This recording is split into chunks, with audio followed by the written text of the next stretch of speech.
Good morning. The Bills will take practice field at St. John Fisher for one more time later this morning at 9:45 for the final day of training camp this season. Still no James Cook at Bills practice yesterday. That's his third practice missed in a row as his hold-in continues. Some other players that were back out on the practice field yesterday after recovering from some injuries. Spencer Brown participated in team drills for the first time yesterday after dealing with a flare-up of a previous back injury. Defensive tackle Deion Walker was back yesterday as well after dealing with illness. Dorian Williams and Taron Johnson returned to practice as well, but neither player took part in team drills. Coverage of Bills training camp from St. John Fisher University is brought to you by Fiegel Car and Joyce, your border attorneys. By Outlet Liquor. When you need to stock up, it's the place to buy a case. What's your outlet? By Connors and Ferris, your workers' comp attorneys, and driven by your Upstate Honda dealers. For great deals on the entire Honda lineup, visit your Upstate Honda dealer today. In other NFL news, the Kansas City Chiefs head coach Andy Reid says that wide receiver Hollywood Brown is making progress on his ankle injury that he picked up in July. Brown has not practiced once since picking up the injury. Reid also said it doesn't look like Brown will need surgery, but his timetable to return still appears to be unknown. Jaguars head coach Liam Cohen said yesterday he's not sure if defensive tackle Eric Armstead will be ready for the team in Week 1. Armstead hasn't practiced all of Jaguars training camp with a back injury. And the Toronto Blue Jays helped lengthen their lead in the AL East last night in a big way, demolishing the Colorado Rockies 20-1. The Blue Jays now have a 4-game lead on the Red Sox and are back in action tomorrow in Los Angeles to take on the Dodgers. That's your Paddock Chevrolet Sports Update. Paddock Chevrolet celebrating 90 years of being your hometown dealership. I'm Josh Schmidt for WGR Sports Radio 550.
Well, good morning.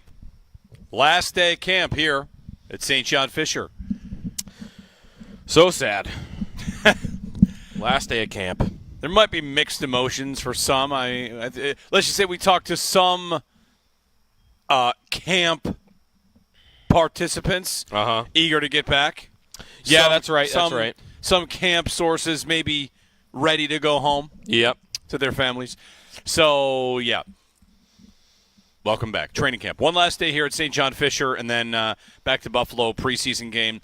We might get news today on the extent of who plays when in the preseason. We asked Sean McDermott yesterday, and he said they were still going through that process and had said he didn't want to give any information on that without telling the players first. So, right. You know, you got your injured players, but that's one of the things he told us yesterday was, well, get to the players. So perhaps today we find out how much we are going to see Josh Allen, and if we're going to see Josh Allen, I guess I should say, and other players who gets their opportunity against the Giants on Saturday. Which would you expect to? Would you expect to see Josh Allen on Saturday? I would expect Josh Allen to start the game. It's a home game. Yes, and it is. Their second preseason home game is the third one, right? Yeah. So by then you're too close to the season, so I bet Allen plays a quarter. Oh, this is their only home one. I'm sorry, you're right. Yeah, only home and then 2 road. Right, they're at Tampa, not here. Tampa is here during the regular season. They're at Tampa. Yes, in the preseason. Yes. So, yeah, I would expect him to play. And maybe get a quarter, and then that's it for his preseason. A quarter. 2 drives. That's yeah. A quarter is sometimes – it depends, right? Like, if a drive lasts 7 minutes, the quarter might be the only drive. Right.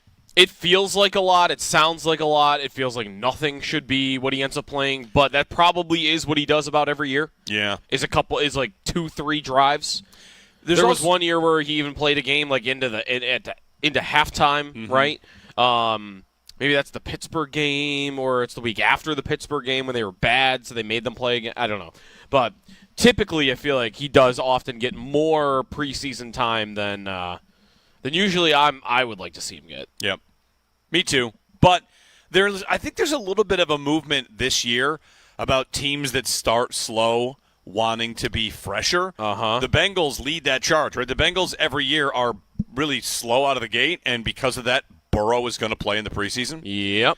So, which he normally does not play. They're going to try more. So, all right.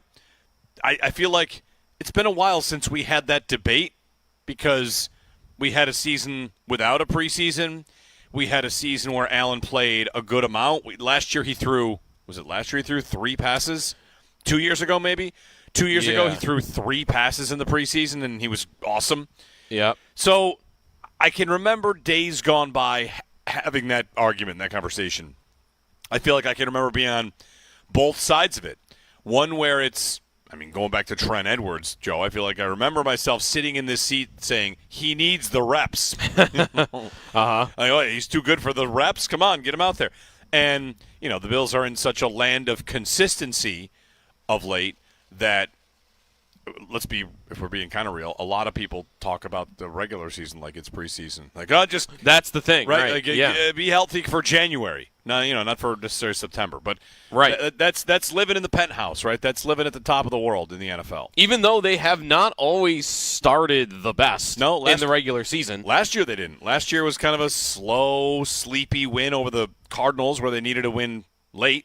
They needed a win late, and wasn't there a questionable pass interference call at the end of the game that could have even, it was ticky-tack. Maybe it could have gone either way, and then it could have gone. The game could have gone against. They kicked the field goal of death against the Cardinals. Yep. There was the Pittsburgh game a couple of years ago. Yep. They lost. That was not a good Steeler team. No, it was a very disappointing game. I can remember. They got a punt blocked. Punt blocked for a touchdown. A very Tomlin way to win. That's right. I would say. They've had hot starts, too. The Ram game, they are a wagon coming out of the gates. But it's never been bad enough to where I've ever thought for a second, like, Josh should play. Josh should get on the same page with Josh Palmer in the preseason. I think most people understand now that chemistry gets worked on in practice anyway. Yeah. That's built on the practice field at training camp. If you're not even running plays in the preseason that you probably won't play in the regular season because they're so manila, you're trying not to show anything, then what are you really even building? I guess it is just timing, right? It's timing with receivers, but you're not really practicing your playbook. The stuff that they're doing out here during training camp, they're not going to be out there running against the Giants. That's why it's always kind of felt pretty useless to me. Yep. How many years now have we had starters never playing at all? The Rams have been doing this for years. I think the Vikings are one of these teams that never put their guys in. And a lot of these teams do completely fine, and you never think about it at all. Is it the McVay tree that does that? Maybe, yeah. McVay's big on no preseason. Yep. I'm going to go into Twitter and search that. Although Zach Taylor is – well, actually, I was going to say Zach Taylor is the McVay tree. He's been convinced that he needs to do it. But he has been, I don't play my guys, and now it's been so bad at the beginning of seasons for him, and they missed the playoffs that, feels like maybe for him he's got to do something. Mm-hmm. That's why he's doing it. Even though his background would tell you that all the coaches that he kind of came up with are doing it all the same way, and he's now going the other direction. I searched preseason pledge, and one of the first one that comes up is when we had the old WGR text line, someone writing to me that Matt Barkley could take this team to the playoffs. Ah, yes. So, which might have been, it was 2019. Maybe that's right. Who knows? That's when Allen's about to really break out, right? Yeah. So, I've got some preseason trivia loaded up for you at any point. Really? Where some names like that. Yeah. There are preseason games tonight, so we can do our fantastic four-way parlay later today with the four of us picking something from tonight. Okay. Indy and Baltimore, Cincinnati and Philly. I should check to see is Anthony Richardson going to play in this game? If they've got a real honest-to-goodness quarterback competition, the preseason should matter, right? There should be something in there if he's going to play because they play tonight, and that would be a player I actually want to watch. There are always a handful of players that in the preseason I feel like are worth watching, and for me, Anthony Richardson would be one. Maybe Drake May. I wonder what the Patriots are going to do about Drake May. Yep. The Patriots are – I think Bills fans probably talk about the Patriots as much as any other team right now because can they mount a charge, right? Can they be a thorn in the Bills' side? Can they stay close? Their schedule is really easy comparatively. So, anyway, tonight, Indy, Baltimore, Cincy, Philly. So, Burrow tonight. Burrow tonight, yeah, and Richardson will start for the Colts. Okay. So that's a couple of noteworthy guys that are worth watching. And then Raiders and Seahawks. Yeah. That is your 3-game triple header tonight. Indy, Baltimore, 7. Cincy, Philly, 7:30. Las Vegas and Seattle at 10. Burrow tonight. Joe Burrow. All right. Hold your breath. Richardson, though, definitely the guy I'm going to be more locked in on. For can he win that battle? Can he beat out Daniel Jones at all? He still is a very exciting idea to me. And I feel like the Colts probably went away from him more than anything because he quit in the middle of a game and went off the sideline because he was tired. Yeah. Right? Not to say he has been consistent at all, but did he not make the most impressive throw in the NFL last season? It was up there. Early in the year, Houston. like a rocket down the field to Alec Pierce. He looked good against the Bills in the preseason. He didn't play in the regular season against the Bills. No, I know, but I'm saying he made an impressive couple of throws against the Bills in the preseason, and the most impressive throw against Houston during the regular season. It was 2 preseasons in a row where a rookie quarterback played against the Bills, and we thought, there's some tools there, right? That's Richardson, Caleb Williams, or that was both the same preseason, I guess. Yeah, right. They're the same draft class, or yes. It's before 7 a.m. and we stayed in a dorm. He went 4th overall.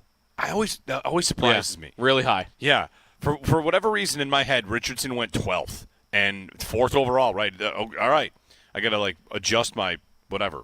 My memory, my brain. Yeah, he was a high. People thought he should have gone number 1. Yeah. Some did. He's got the tools. He's got the arm. He's got the athleticism. He had not really played much at all in the in college, right? He had very few starts, very limited sample. Maybe if he really fails, maybe that will kill any future, okay, this guy hasn't really played a ton in college, 1-year starter. Yeah. But he's got crazy freak athleticism because that was kind of Trey Lance a little bit too. He got drafted because of tools, nothing to do with what he did in college. Right. And that was Richardson to some extent as well. He still is so weird to follow to evaluate because he has the worst completion percentage you'll ever see. He was 47% last year, but he averaged as many yards per pass as Mahomes did last season because he led the league in yards per completion, and he's the only one doing it like that, right? Everybody else is taking what's given to you and, throwing the ball short, and this guy is I'm either not doing that or I can't do that, and I'm just going to chuck the ball deep. And he's as good at it as anybody in the league. And he's going to take off and run and jump over people and run through people. He gets hurt like Josh doesn't. I was going to say, does all that are there personnel people in the league that are chasing Josh Allen and they see a guy that might be a little bit like him and they think let's try that. Absolutely. Let's go that way. Yeah, for sure. He kind of feels like rookie Josh Allen still. What's different? He's inconsistent as a passer. He is not accurate. He has a crazy arm. He is an amazing runner. He's big. What's really the biggest difference? No. The biggest difference, there's 2 biggest differences. One is the injury part of it, right? Mm-hmm. Josh does not get injured. Knock on wood. Knock on wood. We're always knocking. Richardson gets hurt all the time. And pulling himself out of a game is a big deal. Pulls himself out of a game, that too. And also, that's the other part. That's the second thing. Pulling himself out of a game doesn't really feel like something Josh would have ever even considered. Right. Right? There's a maturity level there that sure. Richardson just didn't even maybe understand that was a no-no. Right. And I don't think Josh would have ever had that problem. Not many quarterbacks have that ever even come across their mind. It's just not the thing that happens. No. Yeah, all right. Like, is it impossible that he would turn into like a really good? Would it be more crazy for him to turn into a star quarterback than it was for Allen to? Right now, That's a bad exercise because Allen did something that almost no one's done. Yeah. But would it be equally as crazy? well, put it this way: on Allen, once he got in the league, I don't think, and let's revisit this if you want to. Having a draft take, we all had draft takes. Plenty of us thought, I told you on the radio all the time, I don't think this guy's going to be good. I don't know if he's going to be good, but I'd be afraid. Yeah. Once he got in the league, I don't ever think, I don't know why I want a percentage here. There was never a moment I would have bet against him once he got in the league. I mean, the Vikings game was early. It was his second start, and the Vikings game was, Right. all right, this is worth watching. And Richardson, I guess, probably had a moment like that, but Richardson, I mean, I'll just use fantasy football as a comparison. I had Richardson in a lot of leagues, and I dumped everything. I would bet against Richardson. Yeah. And I never got to a point, and that's after a full season. I would bet against Richardson succeeding, and I would never, I don't think at any point we were going to bet against Allen. There were rocky moments in that rookie year, but there was definitely enough there to say, I want to see more of it. And, I mean, of course, the bet paid off pretty quick because Allen, his ascension was Right, year 3 it is, all right, it's go time. Right. But even year 2 is, I don't want to bet against this guy. We've got something good here. By year 2, he's the best Bills quarterback of the whatever. I don't want to say of the drought. The drought had ended by that point. But Richardson, we'll see. And Richardson also has an offensive coach who had success with other quarterbacks, right? Shane Steichen comes from the Eagles, where things worked out really well. And for Allen, we might have wondered, defensive coach, who's his coordinator? Yeah, and it all kind of came together. Whatever. I never wanted to bet against Allen once he was in the lineup. There were some bad games, but Richardson's tough. And the Colts, who knows what's going to happen there. That's a team that could pick in the top 3 and doesn't know it. That's the thing. What are you doing if you're putting Daniel Jones in there? I know how I'd be feeling if I was there. This team has been going through mid-quarterback after mid-quarterback after old quarterback after old quarterback since Andrew Luck retired, which is now 6 years ago. And I'm going to put Daniel Jones in to do what with Daniel Jones? Well, if you are... that just feels like the biggest waste of time ever. Even if you're not confident that Richardson is going to flip it around, let me take it out for a spin one more time before I fully give up on it. Because maybe I strike lightning in a bottle. Maybe he realized something in the offseason. Maybe he gets better at the easy stuff and maintains doing all the tough stuff down the field. Those are big maybes, big what-ifs. But let me take that out for a spin before I'm putting Daniel Jones in there so I can win 6 games. I think the answer might be, if you are the Colts, what are you doing? You're Shane Steichen, you're trying to keep your job. He has 2 seasons at 17-17. He's not at 9-8 and 8-9. Yeah. And with what at quarterback, right? That's the thing, though. Richardson's got a winning record. As bad as he's been, winning record. It's 8-7. It's not much. Right. But you're not getting smoked in these games that he's playing. You're finding ways. Again, part of that is he is going to give you a 50-yard play almost every start. And it's not maybe a way to live in today's NFL, but he doesn't have not everything's a deficiency. So you're probably right though, because isn't Steichen out if they have a bad year? Year 3, if they go, I don't know what the new ownership looks like there after Jim Irsay passed away this offseason. So I guess maybe that's a question too. But if they won 5 or 6 games, I bet he would probably be fired. Richardson entering his 3rd year, and he'll play tonight. He'll start tonight's game. Of course, he was not part of the Williams-Daniels-May class, of course. He was the class before. Okay, right. Yeah. So anyway, Richardson, tonight, we'll get a look at it. Bryce Young, that's the class. That's right, yes, Bryce Young. Because that was the guy I thought he should have gone over. I would have taken Richardson over Bryce Young. Okay, I mixed another one in there. Stroud, thank you. And went Bryce Young at 1, Stroud at 2, and then Richardson at 4. It's been a run on quarterbacks early, right? I mean, yeah, of course, since Well, it's trended this way a lot, but now quarterbacks just go at the top 1, 2, 3, 4, and everybody moves up with their quarterbacks. There was that stretch where no quarterback had been taken with the team's original pick for a couple of years because everybody was trading up and trading in. Right. Anyway, preseason football tonight. Catch the fever, right? Get excited. Last day of Bills camp today. We'll talk with Bills COO Pete Gwelly coming up at 7:30 this morning. Have some questions about the stadium and plenty other stuff to get to, like the draft. The Bills have been putting in for the draft, and we saw a report that timeline got moved. So we'll ask him about the pursuit of hosting the draft. And Pete Gwelly at 7:30. Sal coming up at 8 as we get ready for the final day of practice. The final day, I can remember, like dizzy bat races, taping rookies to goalposts and dumping a cooler on them. Dizzy bat races? Yeah, something. What is that? You've never seen a dizzy bat race? Is that like when you spin around on the baseball bat? Yeah. Okay, and then you run and fall. Yeah. All right. Yes, I know what that is. Yeah. Sometimes it had been goofy in the past, the final day of practice, but we'll wrap up today, and then off we go to the season. And then I guess Allen is supposed to speak a little bit later too. McDermott will do some press media as well. But we'll hear from Josh today. All the right. first time since I think the first week of camp. All right. So get a little of that too. They're going to come back here every year, huh? Yeah, pretty much.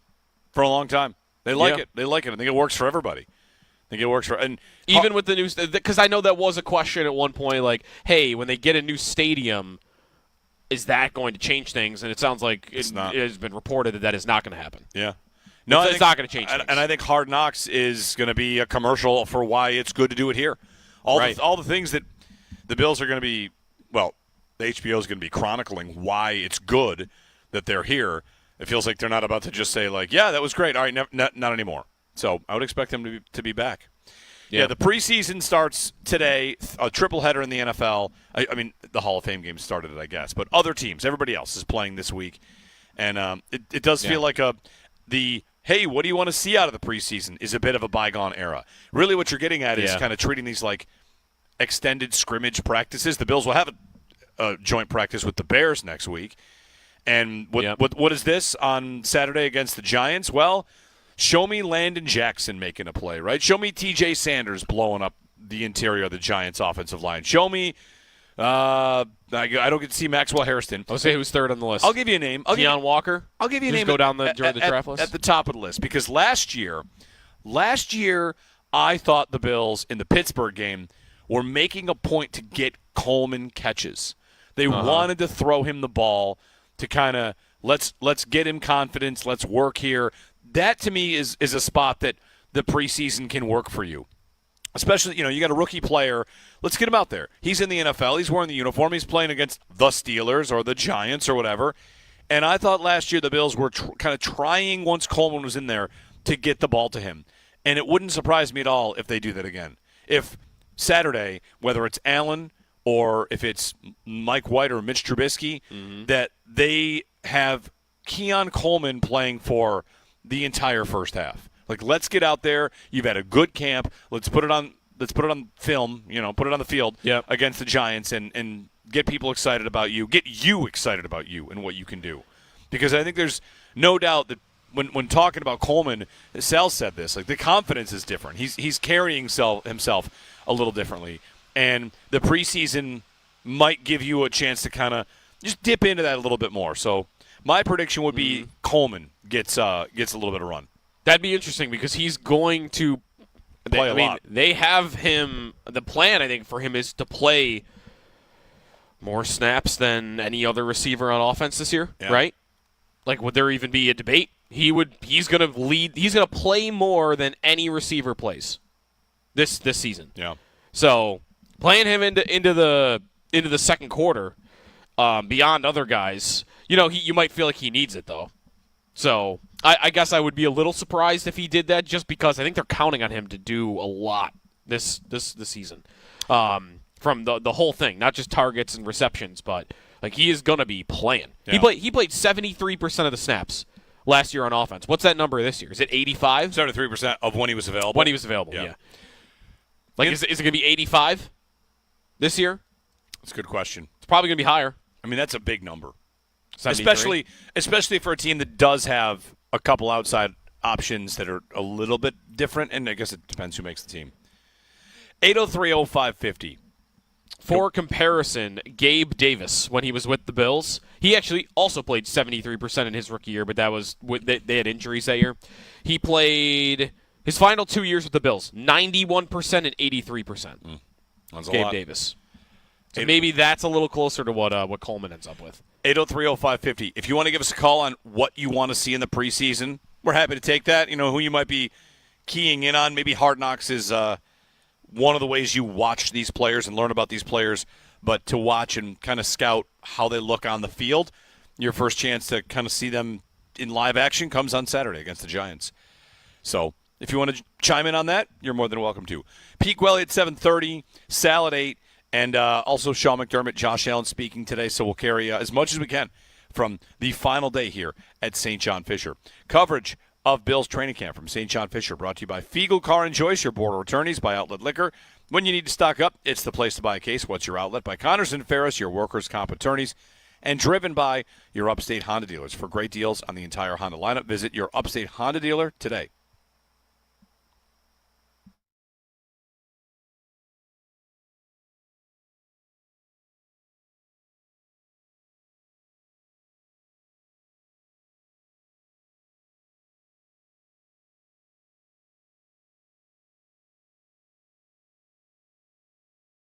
That Kyron Williams signed his contract extension with the Los Angeles Rams, and there have been many who thought these two would be in the same kind of bucket, the same tier.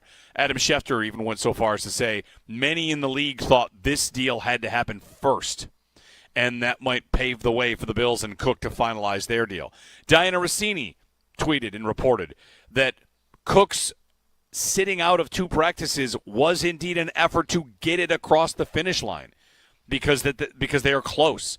So now I've got Diana Rossini, Adam Schefter, and Tom Pelissero. I've got multiple networks, multiple reporters saying it is not that far apart. And Rossini going so far as to say he's out to try and get it closed, which, you know, you might not agree with the strategy, but that's somebody has told Diana Rossini that, or it's her takeaway that that's the case. So we'll see. It'll be interesting to me if he signs for a number around that, because that's a number I've believed he wouldn't sign for. That sounds like the number the Bills had been offering.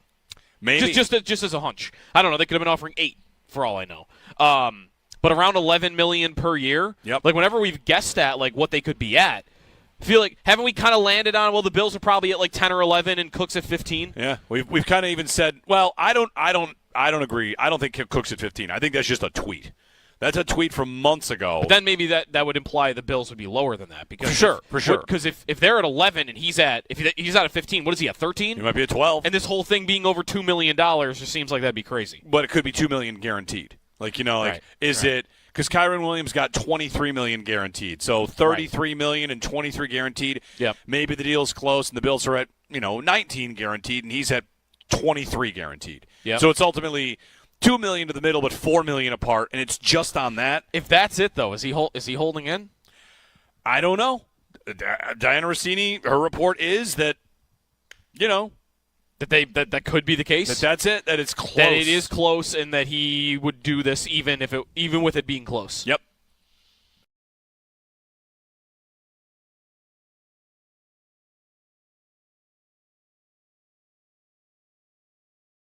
It does feel like hey, what do you want to see out of the preseason is a bit of a bygone era. Really what you're getting at is kind of treating these like extended scrimmage practices. The Bills will have a joint practice with the Bears next week.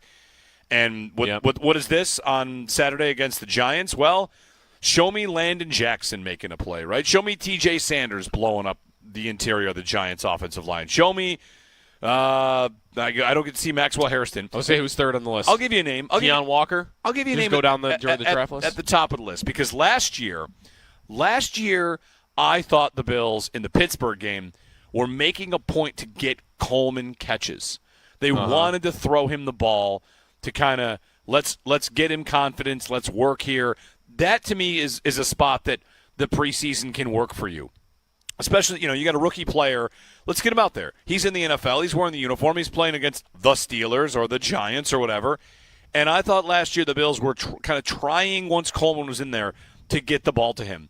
And it wouldn't surprise me at all if they do that again. If Saturday, whether it's Allen or if it's Mike White or Mitch Trubisky, that they have Keon Coleman playing for the entire first half. Like, let's get out there. You've had a good camp. Let's put it on film, put it on the field against the Giants and get people excited about you. Get you excited about you and what you can do.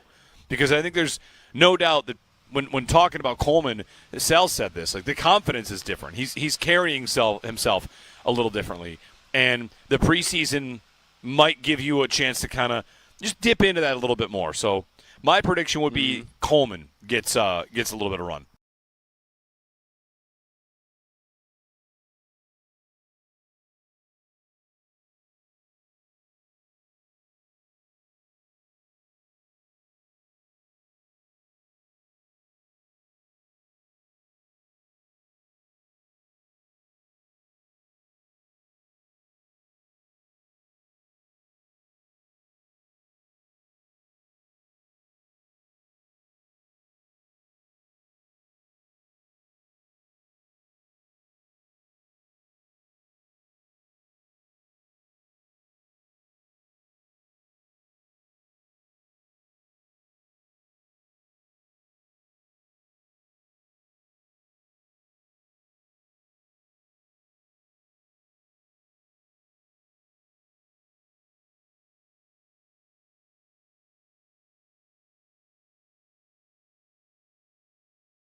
The Bills are back out at St. John Fisher one more time this year for training camp later today at 9:45.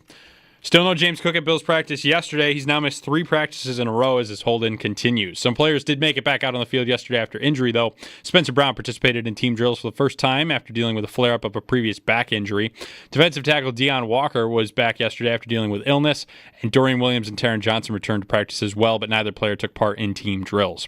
Coverage of training camps in St. John Fisher University is brought to you by Fiegel Car and Joyce, your border attorneys. By Outlet Liquor. When you need to stock up, it's the place to buy a case. What's your outlet? By Connors and Ferris, your workers' comp attorneys, and driven by your Upstate Honda dealers. For great deals in the entire Honda lineup, visit your Upstate Honda dealer today.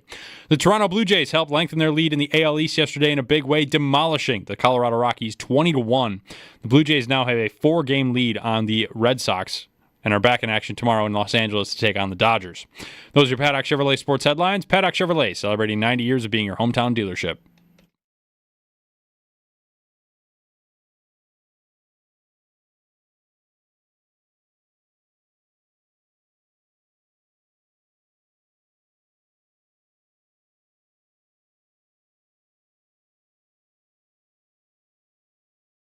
It's pretty easy right now just because, like I said, just no different as the wide receivers with some of the injuries. It's our job as coaches to coach who's out there, and as long as there's 11 guys, we're going to run the scheme and we're going to roll with it. And you guys know how I feel about James and the love I have for him, and all that's out of my control and my hands. My job is to, whether we got to go 22 personnel, whether we got to go 11, with injuries, people in and out, just kind of roll with it. And it's been a great opportunity for a lot of guys.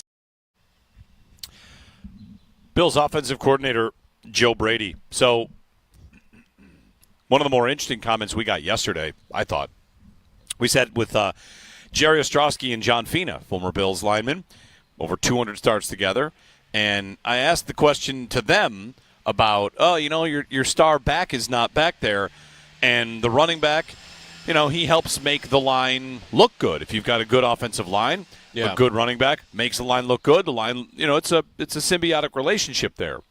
And Venus said when I asked him, like, are you thinking, man, are you paying attention to this? I forget exactly how I asked the question about, like, are you worried about your star guy not being there? Yeah. And his answer was, we don't care. Very stark, we don't care. Yeah. I'm going to do my job. He mentioned Jonathan Linton back in his time. Like, all that means for us is the next. For them, it's next man up. For them, it is like, whatever. We'll be fine. Yeah. Just throw somebody back there. I'm going to do my job. I'm not going to worry about it. And, you won't necessarily get a Bills player saying, we don't care. But in that moment, you kind of get to, listen, he's got business, and that's business. But my job is to do my job out here, so not going to worry about it. The same way they'd approach it if James Cook was missing a game due to injury. Yeah. Like he did against the Jets last year, which, by the way, they did fine with, right? They ran the ball great. I mean, Josh Allen missed a game, and Matt Barkley played great. And I don't, Yeah, that's fair. I haven't made that any sort of proof of anything. Yeah. I mean, a running back can go in and have a good game.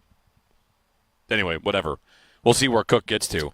I don't know if I'm surprised. I can't decide if I'm surprised yet. The day one of the holdout, day two of the holdout, it was Diana Rossini and everybody. Oh, it's close. It's not that far. Rossini yesterday or the day before, this is to get it across the finish line. Then there's an off day. He's still out.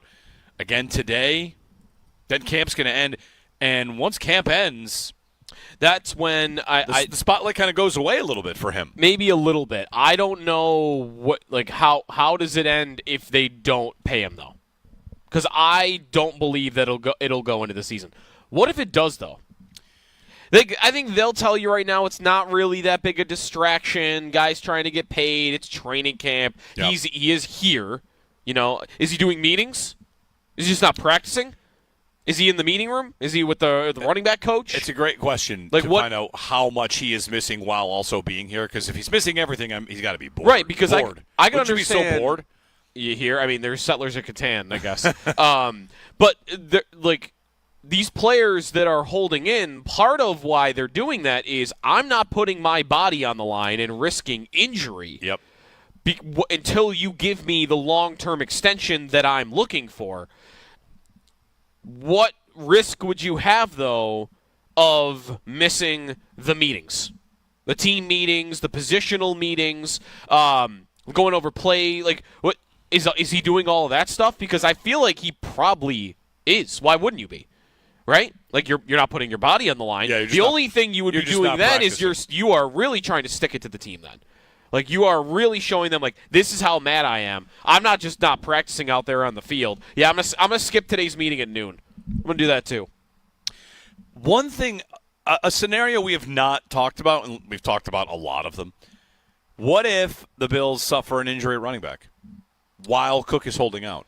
Everyone's ready to – not everyone is ready, but some people are ready to crown Ray Davis. Like, let's do it, Ray Davis. Oh, Ray Davis picked up, an injury. He's going to miss a couple weeks. Uh-oh. Okay, now it's – I mean – would they sign a guy? That's what I mean. You know who they might sign? Although he's injured. I was saying, would they bring Zach Moss back? No. Because he's got a neck injury? I don't think they would. Would it just be Frank Gore Jr. time? Would it just be, hey, it's Darrington Evans time? Because, the receiver group went through a lot of injuries. We saw Samuel. Actually, we haven't seen Samuel. Yeah. Samuel with an injury the whole time. Shavers got a knock. Yep. That's my soccer terminology. He got a knock. Samuel is hurt. Shakir, Shavers, Palmer with a groin. The receivers went down 4 or 5 guys. Yeah. And the running backs didn't. Is there any way that there's pressure on the Bills if Davis and Johnson Johnson left practice one day with an injury, came back. Yep, came back. If one of those or two of those guys does go down, do the Bills call the agent and say, like, hey, we got to move here? I can't imagine that a couple of – like, how bad are they injured? That's another part of it. That's a part of it. Is them missing a couple of weeks going to change what what their number would be for his cap hit in 2027? Do you want you're playing Baltimore for the first game of the season? Yeah. And the 1 seed odds shift how much? 11% on the first game of the year. And you don't have healthy running backs, and you got James Cook holding out. What should you do? Should you pay? I don't know if it's an extra $1 million. I realize this is a kind of far down the road hypothetical. Sure. Yeah. But there is a world in which Cook is waiting, and all of a sudden the position gets a little bit dire, which that happened at receiver, where it got pretty rough for a while. And we're asking, here's Christian Wilkerson getting his opportunity, when that's a name we kind of maybe didn't expect to talk about. It could put the pressure on them. Could it put the pressure on him more? It could. Like right now, I don't think there's any, like, especially from his teammates, of like resentment. Like, the guy's trying to get his money. Yeah. Like, the players understand that. But if guys start dropping like flies, and you got that big game coming up in week 1, do guys start going, buddy, we need you. Right. Like, we need you to get in here because we're in trouble. We got Frank Gore Jr. as our only running back going into that game. Like, we got Gilliam playing. Yeah, I think it's a good point both ways. That we're all just here loosely talking like, oh, they'll be fine. They've got this, they've got that. Once you get down to, hey, it's Baltimore. Who are you handing the ball to? Oh, okay. If Ray Davis is healthy, then that's fine. But we really haven't talked about things that actually tangibly could get it moving. I wonder if in a situation like that, do we remember what the consequences are, or if they even can do the thing the Giants did with Barkley last year or 2 years ago, where he was holding out or holding in, and he had 1 year left on his deal. They did not agree on a long-term extension. What they did was they agreed to pay him more on that final year. But can Cook not do that because he's on a rookie contract? Right. Like, the Bills can't say, hey, we're not going to give the long-term extension. We can't agree on that. Let's rip up the final year of this deal, and we're going to give you, instead of, what is he making, $5 million this year? Something like that? We're going to give you $8 million. We'll give you an extra $3 million just to make everything cool right now and not do a long-term deal, because we clearly can't agree on that. I don't know the rules on that, though, because it's a rookie contract. 803-0550, 1-888-550-2550 to join us. Jeremy and Joe, live from St. John Fisher in Rochester. If you're wondering, there is not a good list of free agent running backs, by the way. I wouldn't imagine there are. Did they try to sign Chase Edmonds a couple years ago? He's available. Ezekiel Elliott, big name. Wow. All right, yeah. Jamal Williams, Jeff Wilson. Yeah, this is not a good list. Cordero Patterson. There you go. He can return kicks, right? Yeah, he's the best kick returner in history, right? Yeah. Although they got Chenault for that, I guess. If you want to give us a ring on this, you can. 803-0550. Pete Gwelly at 7:30 to join us. And NFL Commissioner Roger Goodell on Red Zone, what that means. Uh-huh. He talked about... And doing that with other sports. Right. ESPN is taking over Red Zone. What could that mean? We've got a story here from the commissioner suggesting something. We'll tell you what that is and take your calls. 803-0550, live from the final practice at St. John Fisher here on WGR.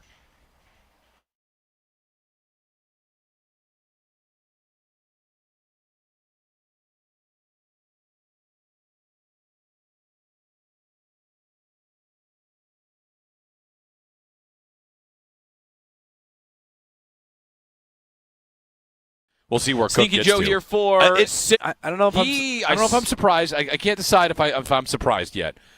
The day one of the holdout, day two of the holdout, it was Diana Rossini and everybody, it's close. It's not that far.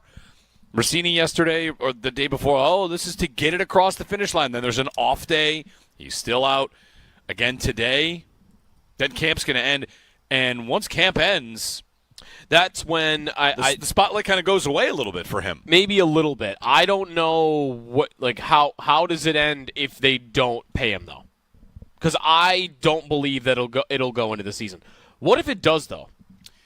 I think they'll tell you right now it's not really that big a distraction. Guys trying to get paid. It's training camp. Yep. He is here. Is he doing meetings? Is he just not practicing? Is he in the meeting room? Is he with the running back coach? It's a great question to find out how much he is missing while also being here. Because if he's missing everything, he's got to be bored. Right, because bored. I can Would understand. You be so bored? You hear? I mean, there's Settlers of Catan, I guess.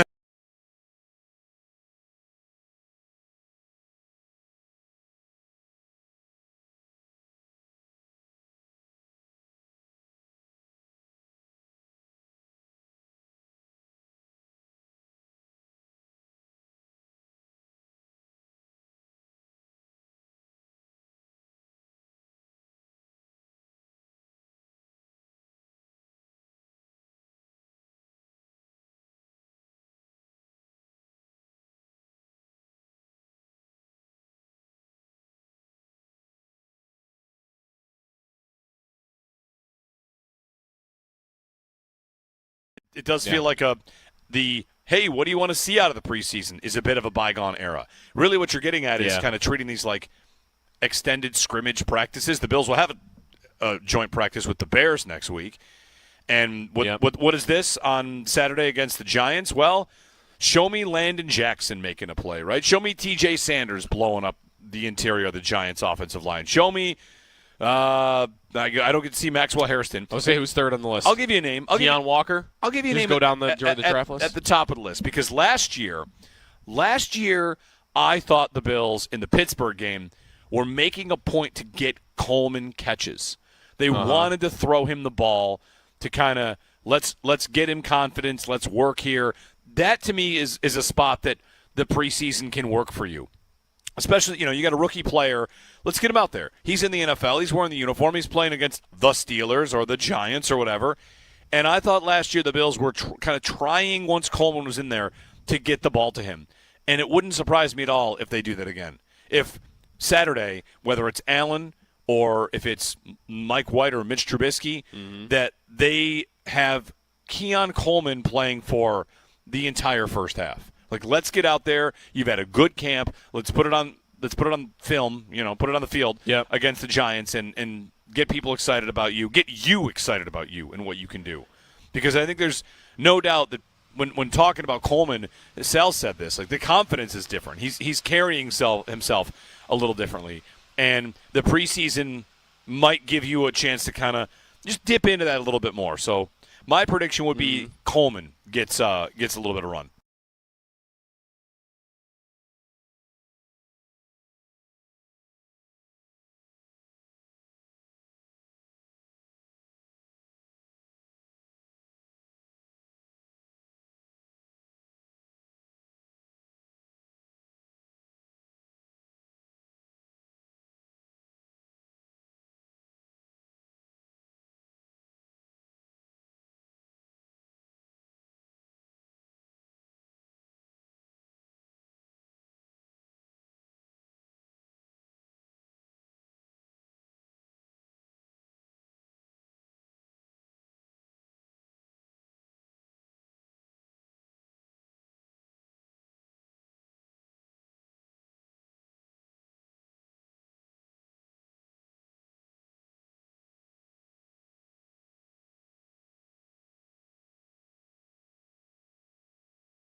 In a deep drive, right center field, headed back to the fence. That ball is out of here. Guerrero reaches for 99 elevated and hits out his 18th homer of this season.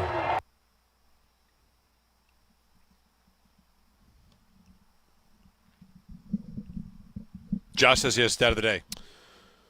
That I That do was Vlad because Guerrero Jr. last night? the Blue Jays demolished the Colorado Rockies yesterday, 20-1. They also have broken a a 125-year drought, hitting 63 hits in a 3-game sweep. That's the most ever since 1900. The most hits for a team in a 3-game series sweep over another 100. How many hits? 63. 63? 63 Was hits the in number? 3 games. 63. I Yep. mean- There's other stats that go along with this. There's tons of records broken in this, but that was the biggest one, was 63 hits in a single series, the most since 1900. I mean, So what the Blue is the Jays are record? raking, huh? What is the record for the most runs in a series? They had 45 in a 3-game series. So they set a new franchise record for that in terms of Blue Jays records, but it doesn't have the MLB record listed here. Also, in this whole series, the Colorado Rockies are now negative 316 on their run differential. Wow. They're 100. They've done that in 114 games. That's the fewest since the 1911 Boston Rustlers. They did that in 118 games. The team with the most runs against in the least amount of games was the 1899 Cleveland Spiders. They did it in 73 games. And who bet the under on the Rockies this year? Congratulations. This guy. No drama, though. It's honestly not even fun. It was such a good bet. It was over the first month of the year. Yeah. Like, there's no point of even tracking them. Like, I won that one. I guess I'll wait 6 months until I get paid out. NFL Red Zone is going to ESPN, and Yes. there's a lot of chatter that the ESPN basically purchased the Red Zone name. Yes, they're licensing it. Yes. Yes, someone sent yesterday, I was like, I wonder who's going to host it, and someone said it's still going to be Scott Hansen because it's the same production. They're Yeah. just licensing it to air it on ESPN. But now the thought is that they will do multiple red zones. Like they'll do one that is the SEC. Yeah. The SEC Red Zone, which I read an article that they actually had that before. It might have been called Goal Line or something. They had a show that was just whipping around college football, giving you all the touchdowns, and they just kind of shelved it. And then Red Zone exploded because of how popular, football is in the NFL. So you might see Red Zone in other spots. Doesn't the NHL have a show kind of like this? they tried, ESPN tried last year. They called it NHL Power Play or something. Yeah. And it was that night when they had all the teams playing. They did something like that. Yeah. But now they might do the same thing, just call it NHL Red Zone, I guess. But football it would work best for. Yes. And this is not ESPN. The best non-NFL red zone show that I've ever seen is definitely Gold Zone with the Olympics. Okay. Olympics is great. Soccer usually, right? There's Galazzo with the Champions League is good too. Mm-hmm. But I think college football, I guess it did exist, you're saying, and I don't remember it. But if I could include that in one sport that doesn't have it right now, I think college football would definitely be my pick. The NHL is not enough games every night. And what do you do? Well, and how do you decide when to go to a game? Do you go like when they're on the power play? Is that what you would do? That's what makes football so good is that the red zone, like you know where they are. You get in the area where they're likely to score. Right. And if there's a big play, well, then you just go back and cut to that. Right. In hockey, you really never know when it's about to like you could have a scoring play in 8 and 3 seconds. Right. So Mike Vrabel got bloodied at Patriots camp. They had a joint practice with the Commanders.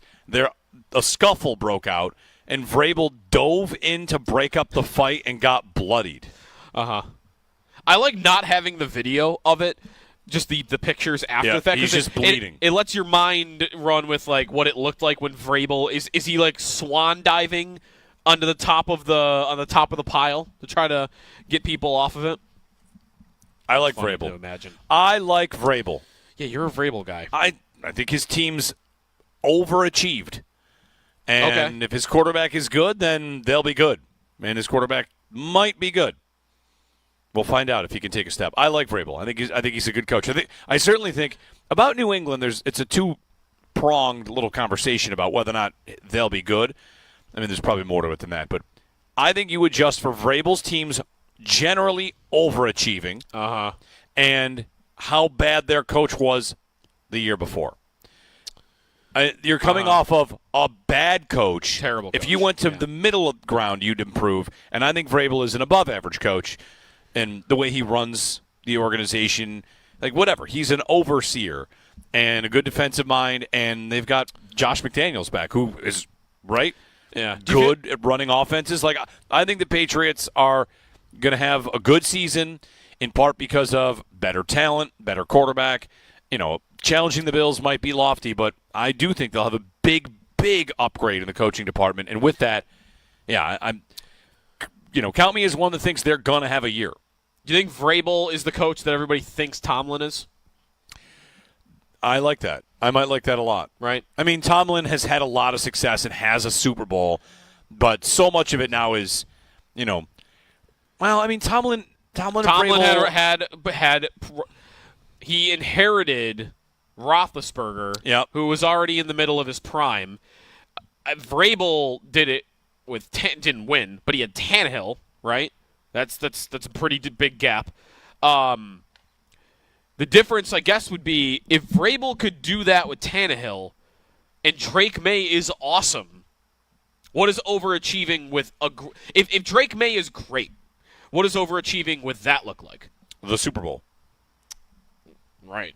If he's not, maybe not this year, but if he's great, no. But if he becomes then overachieving is winning it. If he ends up somewhere between where Justin Herbert is right now and where Josh Allen is. Then overachieving his Super Bowl appearances. Yeah.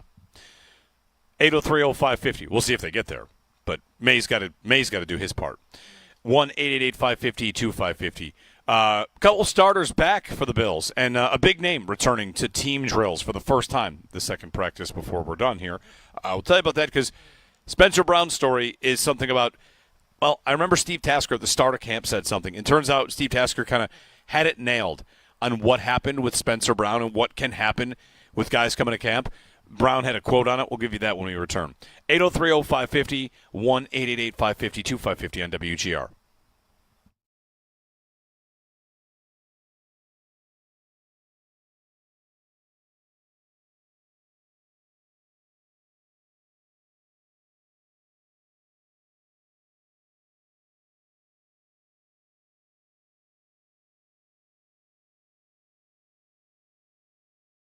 It does feel like hey, what do you want to see out of the preseason is a bit of a bygone era. Really what you're getting at is kind of treating these like extended scrimmage practices. The Bills will have a joint practice with the Bears next week.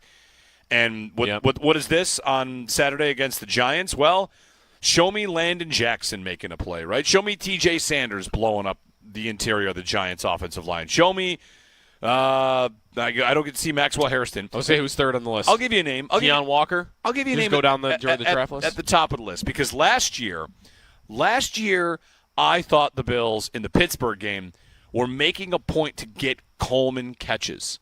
They wanted to throw him the ball to kind of, let's get him confidence, let's work here. That, to me, is a spot that the preseason can work for you. Especially, you got a rookie player. Let's get him out there. He's in the NFL. He's wearing the uniform. He's playing against the Steelers or the Giants or whatever. And I thought last year the Bills were kind of trying, once Coleman was in there, to get the ball to him. And it wouldn't surprise me at all if they do that again. If Saturday, whether it's Allen or if it's Mike White or Mitch Trubisky, that they have Keon Coleman playing for the entire first half. Let's get out there. You've had a good camp. Let's put it on film, put it on the field against the Giants and get people excited about you. Get you excited about you and what you can do. Because I think there's no doubt that when talking about Coleman, Sal said this, the confidence is different. He's carrying himself a little differently. And the preseason might give you a chance to kind of just dip into that a little bit more. So my prediction would be Coleman gets a little bit of run.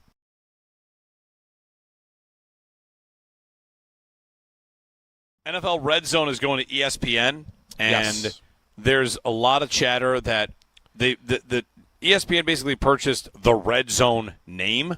Yes, they're licensing it. Yes. Someone sent yesterday. I was like, I wonder who's going to host it, and someone said it's still going to be Scott Hansen because it's the same production. They're just licensing it to air it on ESPN. But now the thought is that they will do multiple Red Zones. They'll do one that is the SEC. Yeah, the SEC Red Zone, which I read an article that they actually had that before. It might have been called Goal Line or something. They had a show that was just whipping around college football, giving you all the touchdowns, and they just kind of shelved it. And then Red Zone exploded because of how popular, football is in the NFL. So You might see red zone in other spots. Doesn't the NHL have a show kind of like this? They tried. ESPN tried last year. They called it NHL Power Play or something. Yeah. It was that night when they had all the teams playing. They did something like that. Yeah. But now they might do the same thing. Just call it NHL Red Zone, I guess. But football it would work best for. Yes. And this is not ESPN. The best non-NFL red zone show that I've ever seen is definitely Gold Zone with the Olympics. Okay. Olympics is great. Soccer usually, right? There's Galazzo with the Champions League is good too. Mm-hmm. But I think college football, I guess it did exist, you're saying, and I don't remember it. But if I could include that in one sport that doesn't have it right now, I think college football would definitely be my pick. The NHL is not enough games every night. And what do you do? Well, and how do you decide when to go to a game? Do you go like when they're on the power play? Is that what you do? That's what makes football so good is that the red zone, like you know where they you are. Get in the area where they're likely to score. Right. And if there's a big play, well, then you just go back and cut to that. Right. In hockey, you really never know when it's about to like you could have a scoring play in 3 seconds. Right. So.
Good morning. Last Bills practice at St. John Fisher for the year today at 9:45.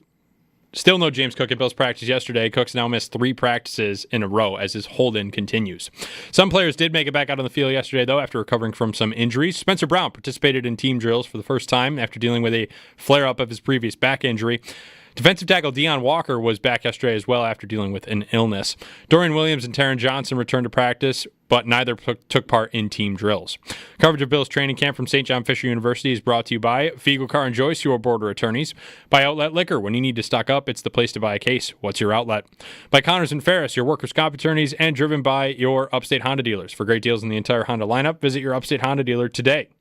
In other NFL news, Kansas City Chiefs head coach Andy Reid says that wide receiver Hollywood Brown is making progress on his ankle injury that he picked up in July. Brown has not practiced once since picking up the injury, and Reid also said it doesn't look like he'll need surgery, but the timetable for his return is still unknown. Jaguars head coach Liam Cohen said yesterday that he's not sure if defensive tackle Eric Armstead will be available for the team in Week 1. Armstead hasn't practiced at all during Jags training camp with a back injury.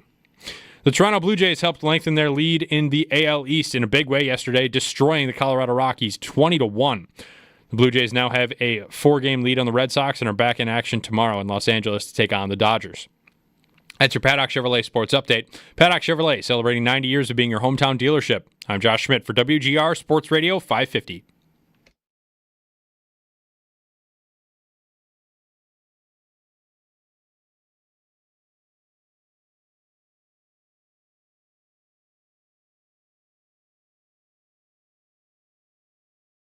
It's just consistency with what I was doing, and how it flared up was I was doing this new lift because I wanted to get back into squatting a little bit. It wasn't a squat, but it's a variation, and I was just trying to crank it up a notch to get ready for training camp. I wanted to kind of get back to my college ways because I was as big and as strong as I was when I was in college. I wanted to get back to that, so I was pushing the envelope a little too far. But up until that point, I was fine. So just knowing what I can and can't do and being smart with it. And the worst of it was 3 years ago, and then I had the surgery, and I've been fine since. Of course, I've had flare-ups that you guys didn't even know about, but you know about this one because obviously training camp started. It's just getting in the training room and getting there early and being consistent with what you do, because the back just loves stability and it comes from your hips and your ass. So just lighten all that up every single day and going on about it.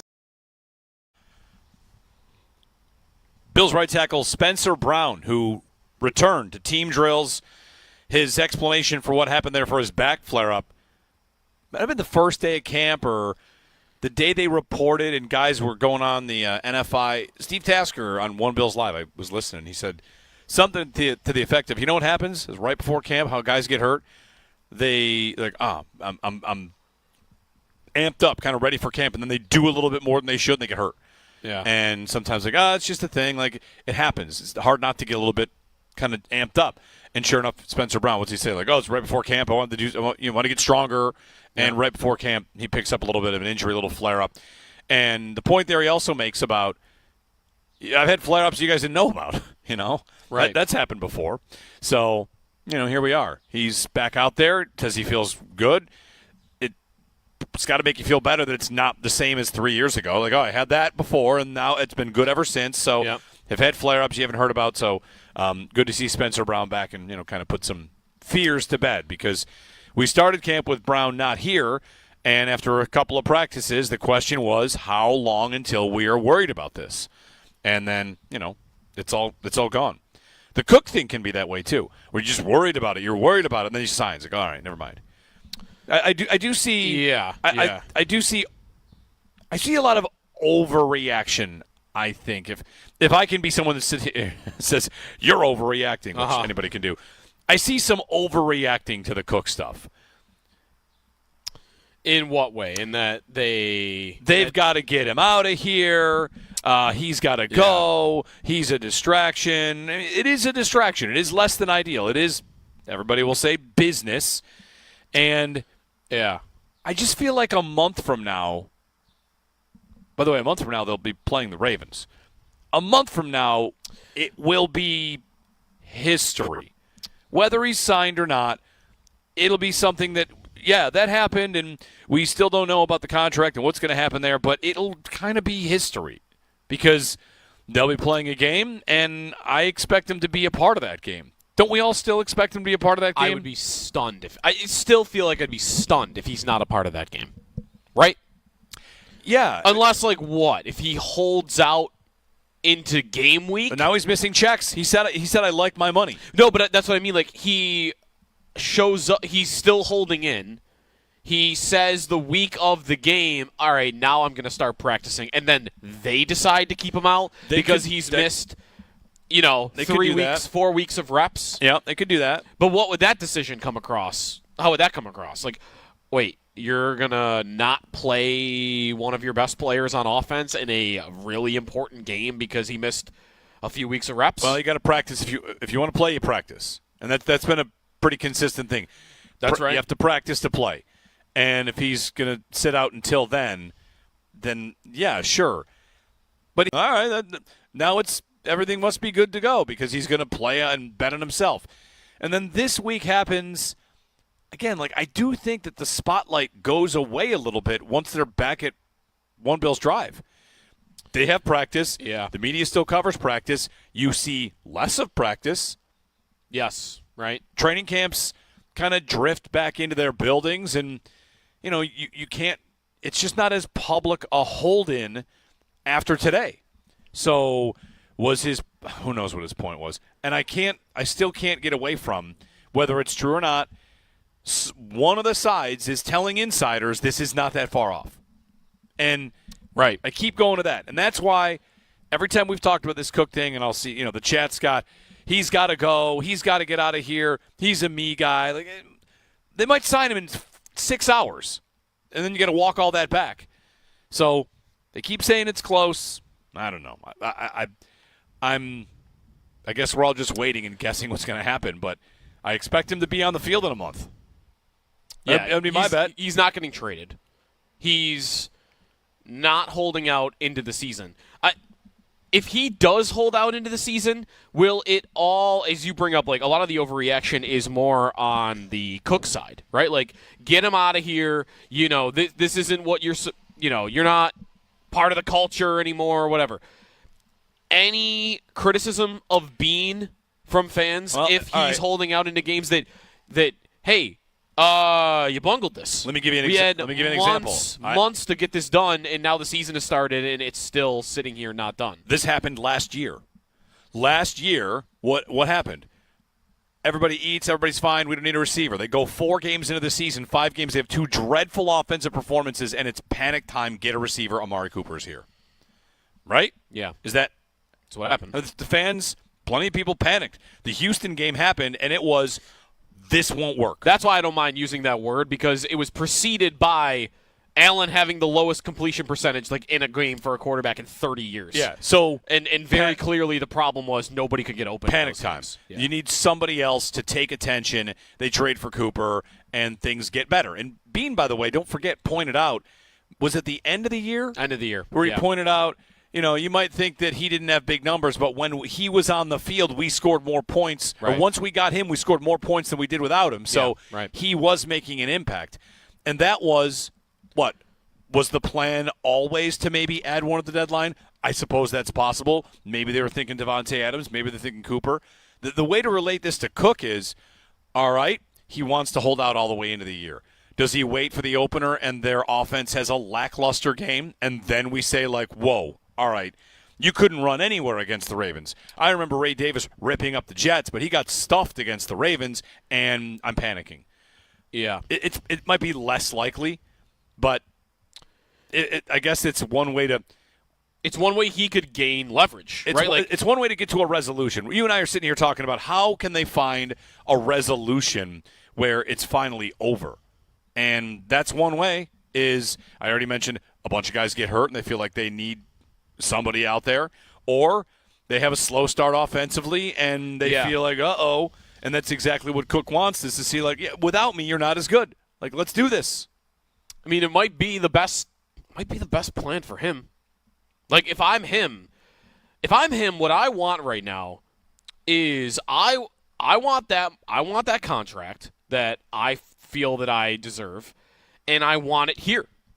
Not just because of the winning and because of Josh, but part of some of the points we talked about yesterday with Jerry Ostrowski and John Fina, and even before that their offense is perfectly catered to a running back like him. Yeah, if I'm he's James a good Cook, fit. He's a good fit.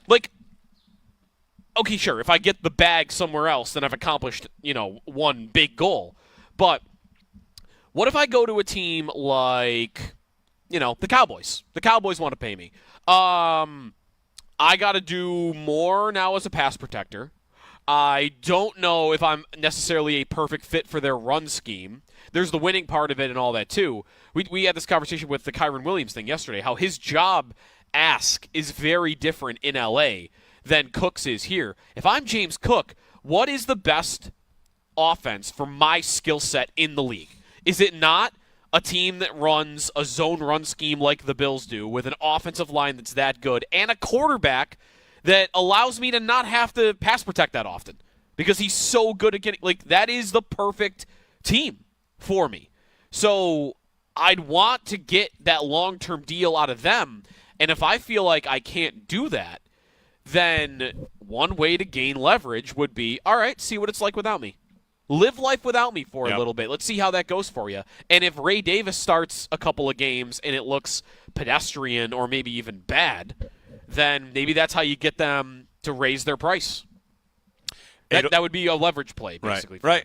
803-0550 and 1-888-550-2550. Preseason starts tonight, and some teams that we will care about will be in action. You can watch them this evening.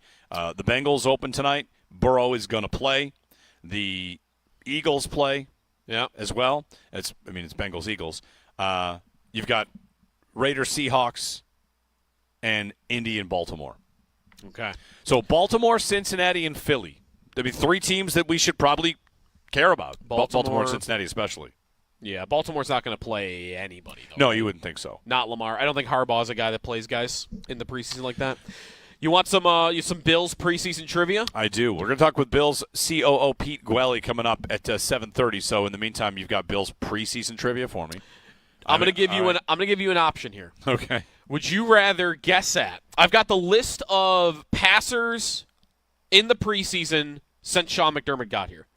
So 2017 to present. Okay. Do you want the 8 quarterbacks that have thrown for more than 250 yards in the preseason, or do you want the 8 quarterbacks that have thrown for fewer than 250 yards in the preseason? Boy. What do you think it'd be better I at? want to not have to figure out how many of these. So there have been 16 quarterbacks? Yep. How about guys that have thrown touchdowns?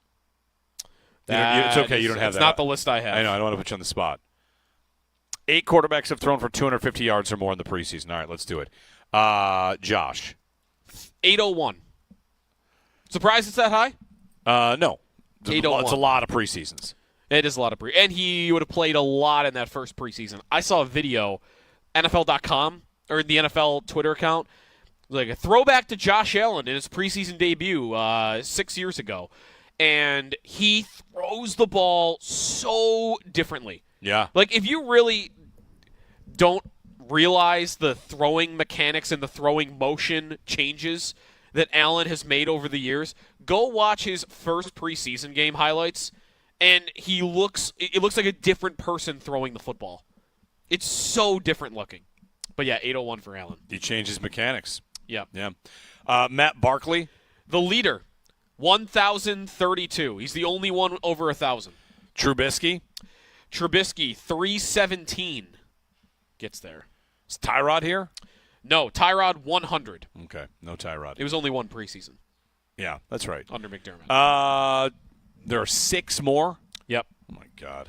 1, 2, 3, Ben DiNucci. 4, no, 96 for Okay, Ben DiNucci. almost halfway. I like the list of the guys under 250. Kyle Allen. Yes, 396 for Kyle Allen. A.J. McCarron. 284 for A.J. McCarron. A lot of them in that Bears game. Yes. He had like 200 in the Bears game. Peterman. The Bears game. They had to come back in the Bears game like 5 years ago. Peterman, 884, number 2. That's 5 out of 8. Preseason hero. Yeah. 3 more. I'm gonna get to like Matt Sims. I'm not landing there. No, that's pre-McDermott. Matt Sims is Rex. Yeah, I don't know. I just remember he threw the ball backwards. That's all I remember. Who are the next names? Tyree Jackson. Would not have gotten that. 315. Okay. Where did I lose my list here? You said Kyle Allen. I did. Case Keenum. Okay. 324. That was gettable. Yep. And then where'd my list go? Here we go. TJ Yates. Okay. I don't think you were ever getting TJ. I don't think I was. If I getting gave that. you a hint of like this guy played in a playoff game, maybe I could have got you there. I don't know. You could have said TJ. I don't think I might have gotten there. All right. There you go. Instant trivia, preseason trivia.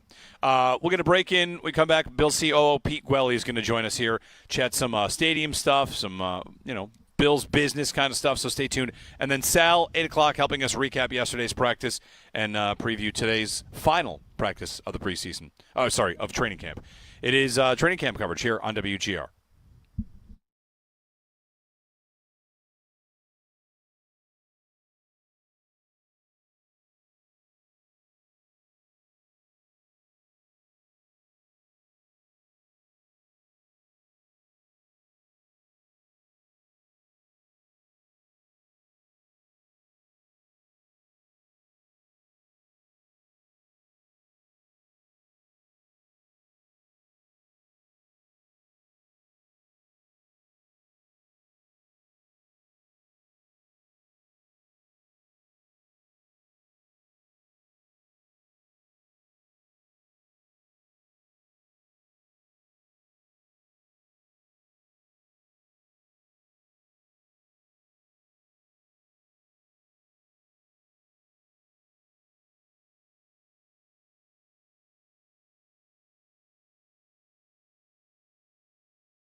We'll see where Cook gets to.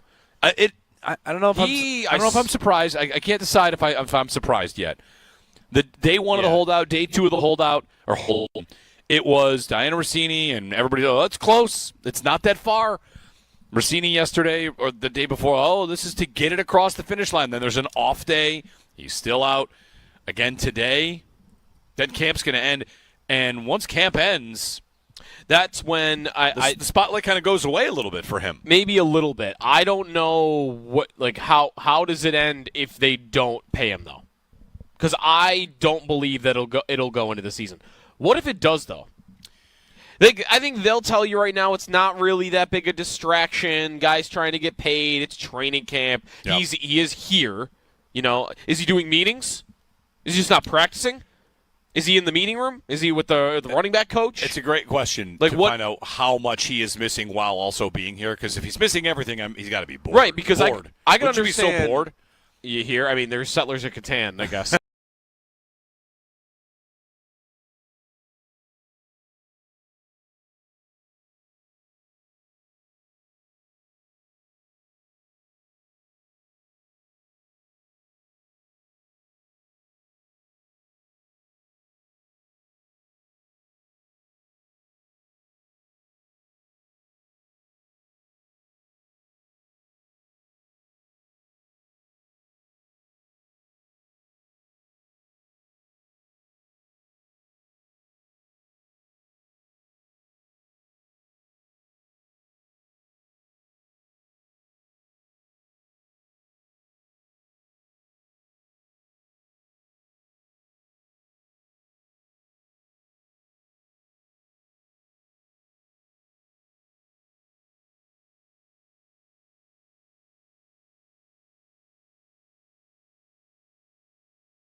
We are live from Buffalo Bills training camp here at St. John Fisher. Jeremy and Joe, and joining us is Bills Chief Operating Officer and Sabres Chief Operating Officer, Pete Quelly. Good morning. Good morning, guys. Good to have you here. Good to have you here. Last day, is it the last day? Does everybody leave, or does it take time to pack up this operation? I mean, there's a lot going on here, and this is the last practice. It takes time, but it's definitely getaway day. Yeah. As soon as this practice is over, people are going to take off and get down the thruway and get back to Buffalo. We're ready to go. Yeah. Well, final day here at Fisher. Watching Hard Knocks, one of the reviews is that St. John Fisher comes off looking like a star of the show. Like, it's beautiful, the shots, and they really kind of drove home in that first episode what being here means for you guys. Yeah, when we brought it here, it was a college, and now it's a university. It's really grown. And I just want to thank St. John Fisher University, Dr. Rooney. They've done an incredible job here. We're one of 6 teams that go away for camp, and I'm glad we do. You can tell every time you come here, it's foundational to the success of the organization, and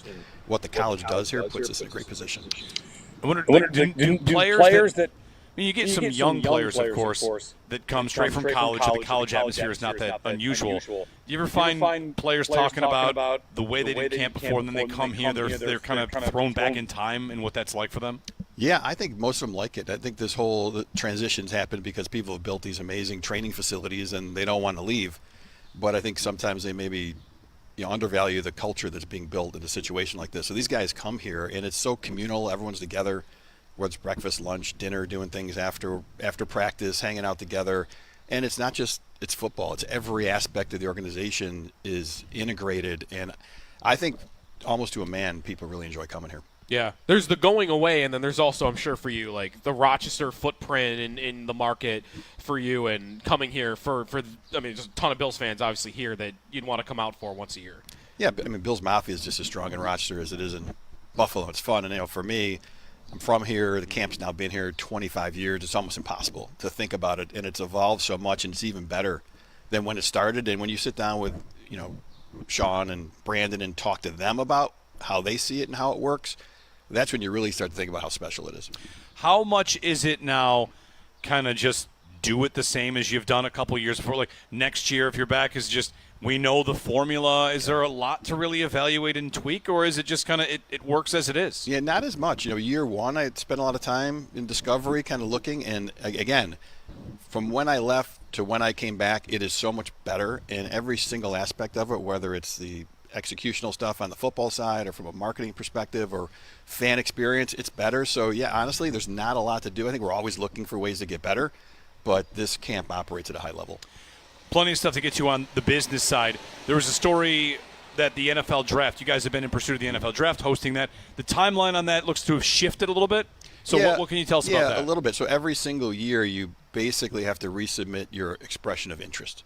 So we did that again, and as we started looking at the overall landscape and with the new stadium coming online, when the old stadium's going to come down, from a timing perspective, it felt like 29-30 would be better for us, put us in a better position to kind of execute things. And after we sent a team down to Green Bay, and they looked at the layout there and how that was set up, and they, the layout's important, making sure it's authentic to the market is really important, and we try to make sure we have time to check every single box and be ready for something like that. And one thing I want sure people realize, it's not a layup. It's a very competitive process. This has become really big.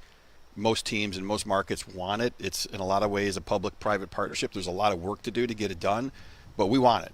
And the league is aware, and we're going to do everything we can to get it. You feel like Green Bay was the closest to what it might look like here because they did it in a parking lot, right? They did it on their grounds by their stadium, whereas Detroit's downtown. That's a little different.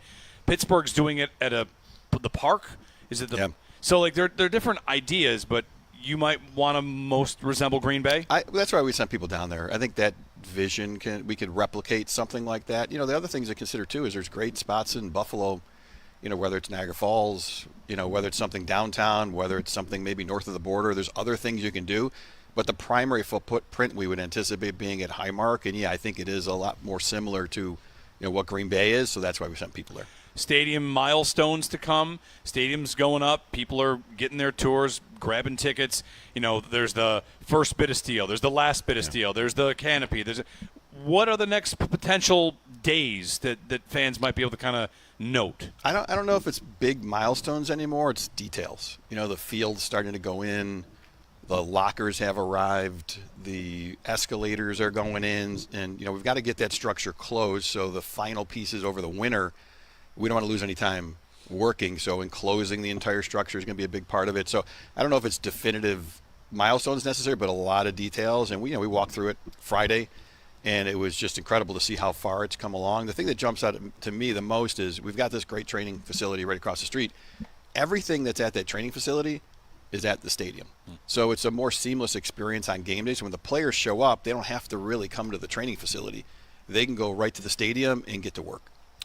The new stadium project, some could see storylines. I think there were a couple, like a month or two ago, that the full completion of it won't be until like December of next year. So when a fan sees that, they might think, wait a minute, I thought, start of the season obviously is in September, but is that going to be the type of stuff that maybe a fan going to games won't even notice? Yeah, punch list stuff. We'll be ready to go. We're planning to get in the keys in July. There's a lot of testing that needs to take place. There's nowhere else to play, right? Unless we're going to All High Stadium to play a game. Like we are playing in that facility in 2026, so it'll be open. I don't think anything more than any normal construction project that anyone's ever seen, so it'll be ready to go. When it comes to the build out of scheduling, soft opening, warm-up games, blue and red, preseason. Are you starting to map out the things that might be your opening few events? Yeah, I think all the above. I want to make sure we get season ticket holders through that building so they can really, they've visualized where their seats are, but to really be in there and be part of that process. And candidly, as many times as possible. One of the bigger challenges we've had now is like so many people want to go through it. Yeah. It's hard. It's a construction project, so you can only execute that so many times at a certain level. But yeah, we want to get in there. Definitely a soft opening. Definitely a bigger event. I think what I've come to realize is the first thing that needs to happen on that field, big, it's got to be a football game. for us. Like you're opening up this spectacular $2 billion stadium. It's a football-first facility. It's for the team first and foremost. So, when we get into preseason, we want to make sure it's tested. But as far as events go, that'll be the first big event. I would, assume we're going to do a blue and red there, ramp it up. How do we make it even better? Do we look at maybe doing an alumni game as part of it, for instance, like make it even bigger than it's been in the past? And I'm going to sit down with everybody in the building, and particularly with Sean and Brandon, just kind of talk about it and try to map it out as early as possible. But I would think that would probably be the first big event in there. Where are you at on progress on PSLs? We talked to a lot of people that in these recent days are going through that process now. How far along are you on both PSLs and season tickets? It's going really well. When I first got here, we were going through this whole kind of premium process, and everyone felt like we needed to get through that first. And I think people were a little concerned, maybe a little impatient, which you completely get. So we've really made an effort to get everybody through. We're literally now into the last wave of season ticket holders. So almost everybody's been through the building or through this process. By the time we open up the season, every single current season ticket holder will have a chance to go through it.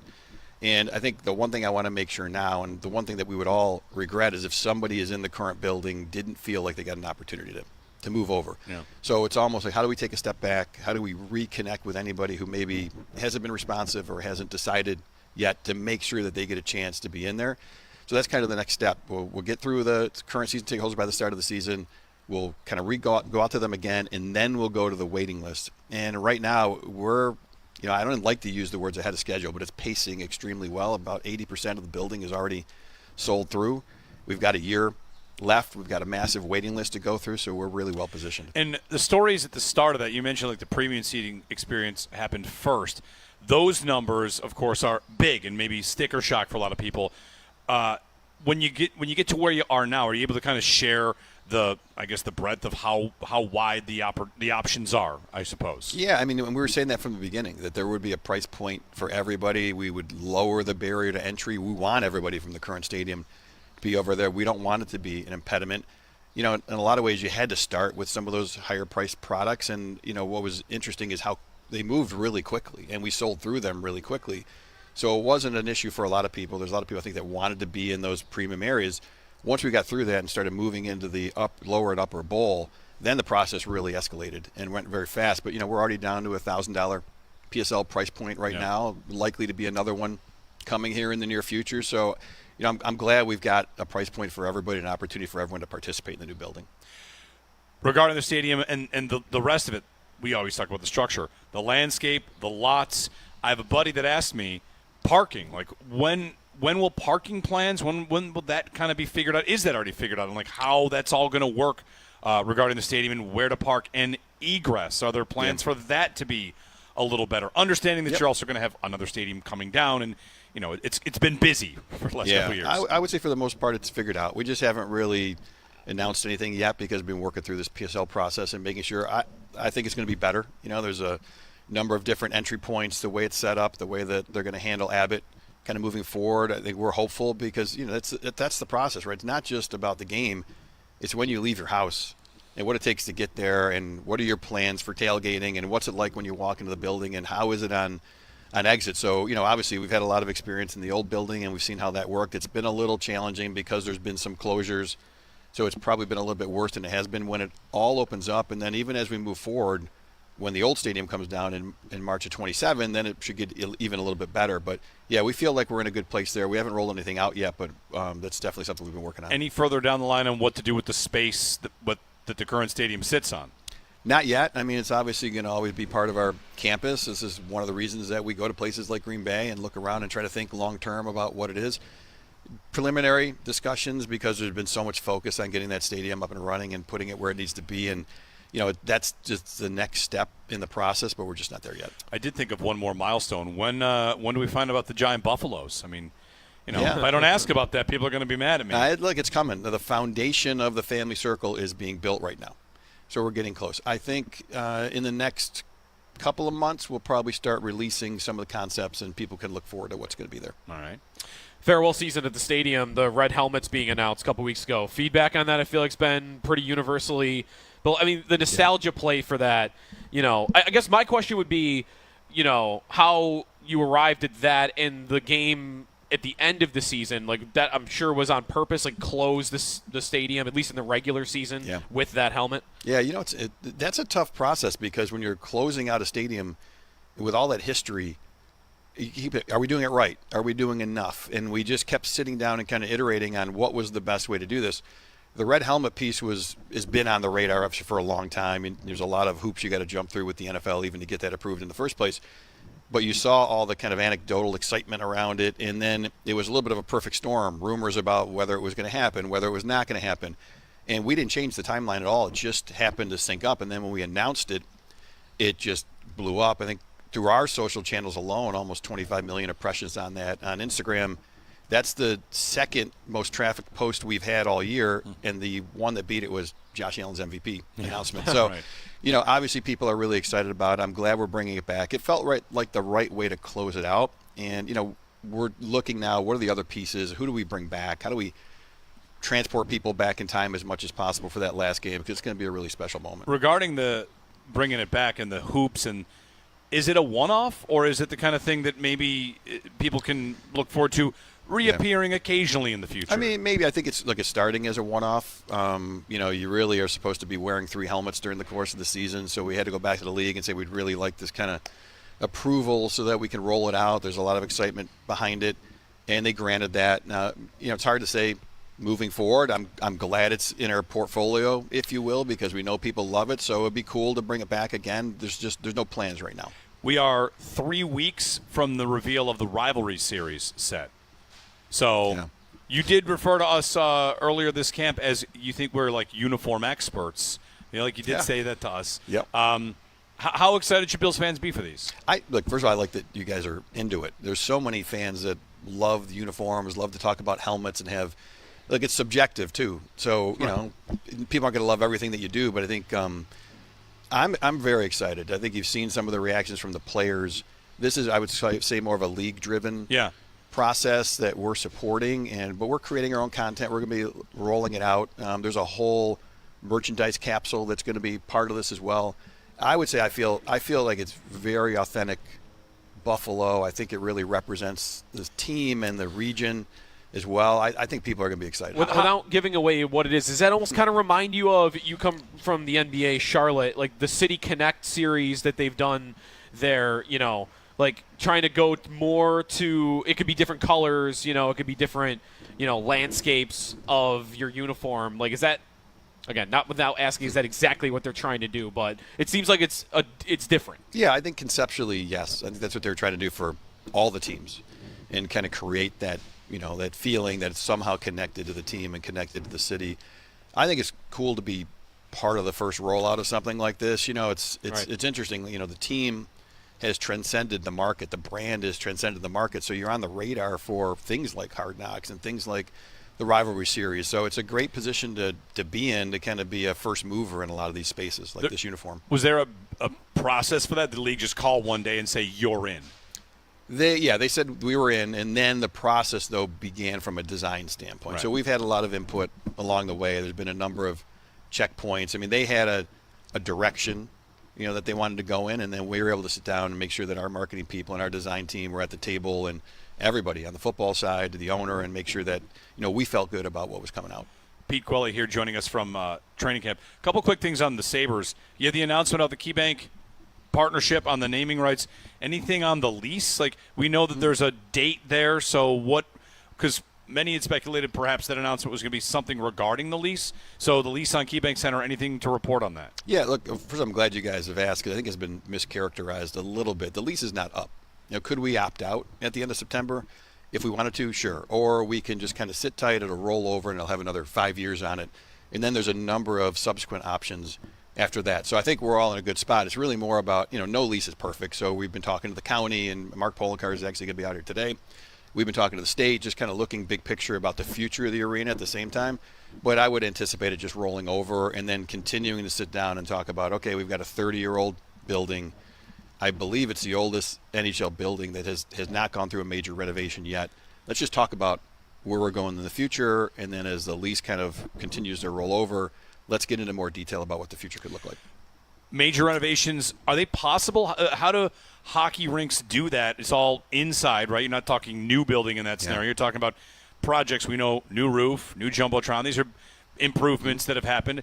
What's next? The seats, the bowl? I mean, what exactly could you do and what might you explore? Yeah, I mean, you guys know what we did last year. We've got a couple of things we're going to be announcing here in the next 2 weeks that we're working on right now that'll be ready for the season as well. So we wanted to do something every year.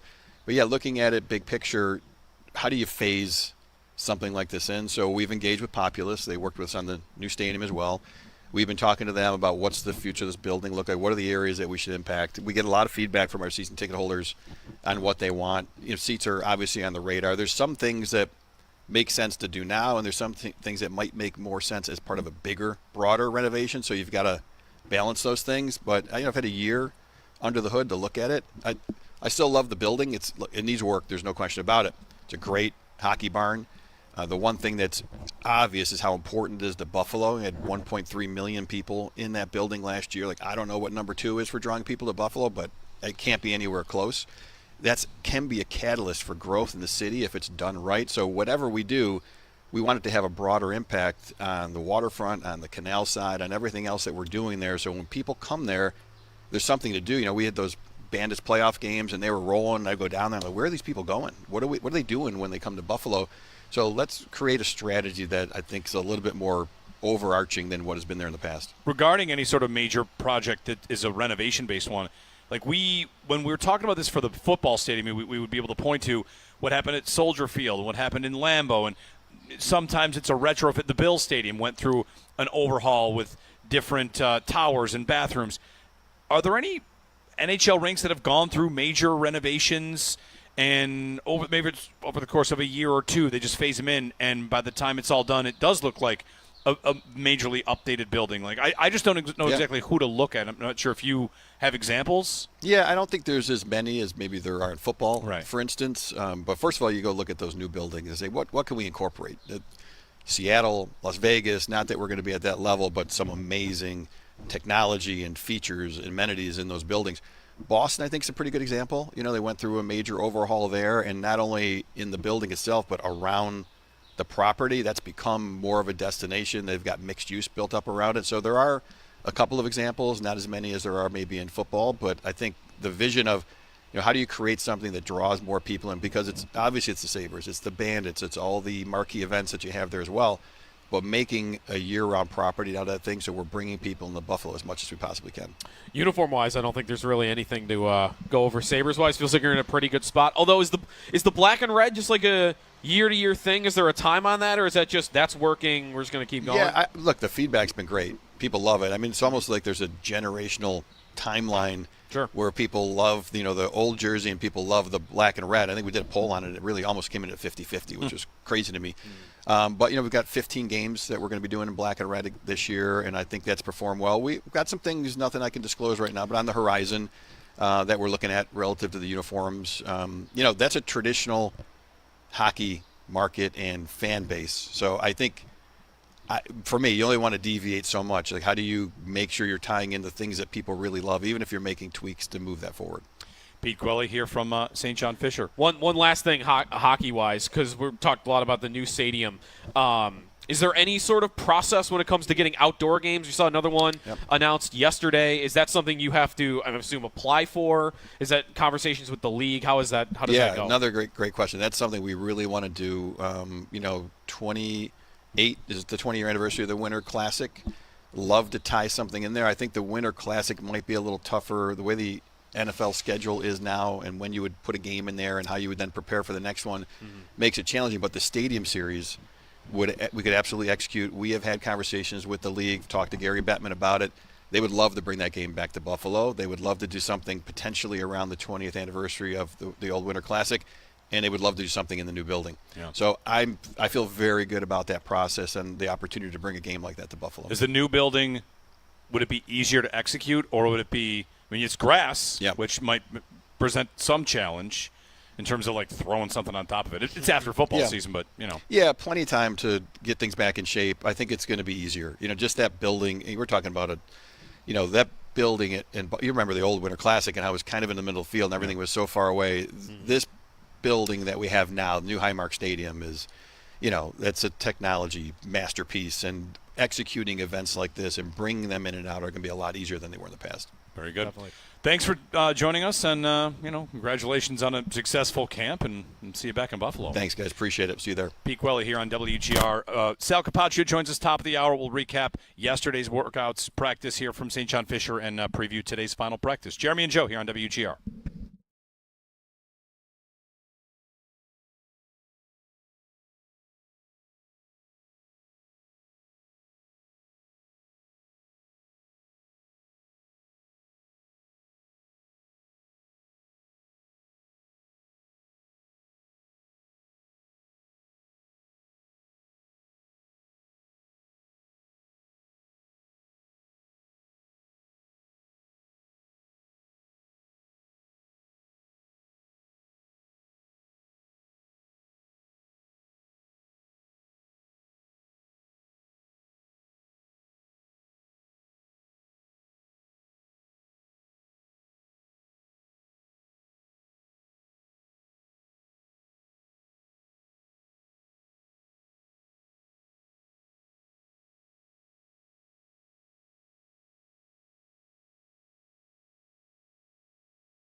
A couple quick things on the Sabres. You had the announcement of the KeyBank partnership on the naming rights. Anything on the lease? Like, we know that there's a date there, so what – because many had speculated perhaps that announcement was going to be something regarding the lease. So the lease on KeyBank Center, anything to report on that? Yeah, look, first I'm glad you guys have asked, because I think it's been mischaracterized a little bit. The lease is not up. Could we opt out at the end of September? If we wanted to, sure. Or we can just kind of sit tight, it'll roll over, and it'll have another 5 years on it. And then there's a number of subsequent options after that. So I think we're all in a good spot. It's really more about, no lease is perfect. So we've been talking to the county, and Mark Policar is actually going to be here today. Very quick note here. You have something you want to mention? Go ahead. I was going to really quick recap. It sounds like from Pete there, like they're going to have an outdoor game in 2028. Yes. Hockey game. Stadium Series more so than Winter Classic because that's easier to maybe the Bills will be playing right at that time. So right, January AFC 1st. Championship games and such. That's regular season still. Actually. I know, yeah. New Year's. So the thing I was going to mention was uniform news. He's talking about the Rivalry series and how it's different. The Seattle Kraken. Is it possible the Seattle Kraken are about to redeem themselves on everything they've ever done with a new alternate jersey? They put out a teaser video yesterday for this upcoming alternate jersey they're going to wear, where there's Coast Guard is out, and the person says, we've received reports of a glowing anomaly. And they send a thing down and they pull a chest up from the ocean or whatever, the bay, and it says, the abyss awakens, which has led some to suggest that they're about to wear a black jersey that has like a glowing, bioluminescent, fish-inspired S. Yeah. A black jersey with like a glowing S. Glowing in the sense of like it'll look like it's it's not gonna like glow in the dark, is it? Maybe when they come out like a pitch black like intro or something. I'm here to tell that you sounds better than what they're currently wearing. Yes, it does. That sounds better than what they're wearing now. Careful, because the colors they have at this website sportslogos.net. It's a little bit like black and red of the Sabres. That's okay. Little bit. That's fine. Black and white with that works. This Take it. pinkish red. All right. Sal is here to join us for a recap of yesterday's practice and talk today's final workout. It's the last day from St. John Fisher. Jeremy and Joe and Sal next here from Fisher.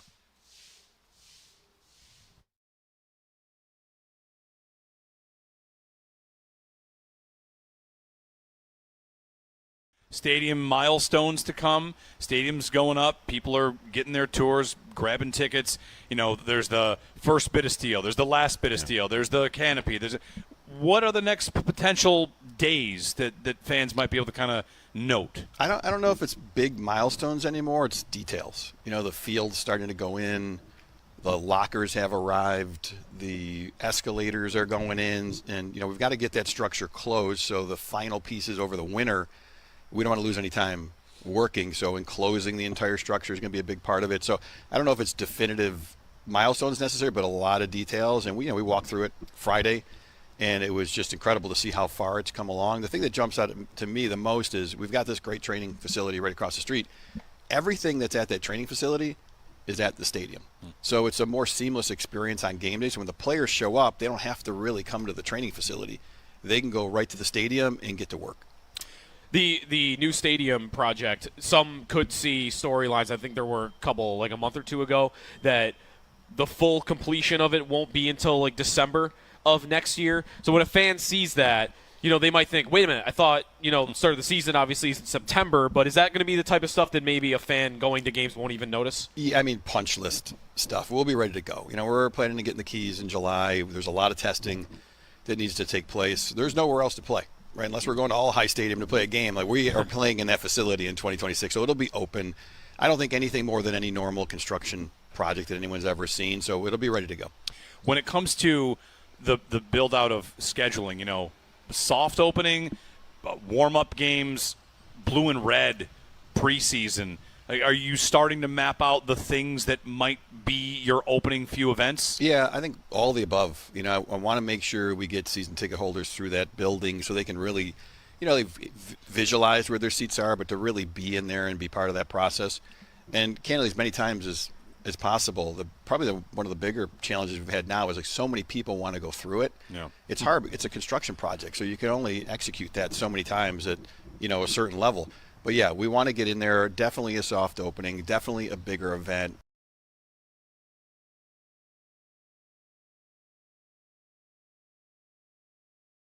Regarding the stadium and the rest of it, we always talk about the structure, the landscape, the lots.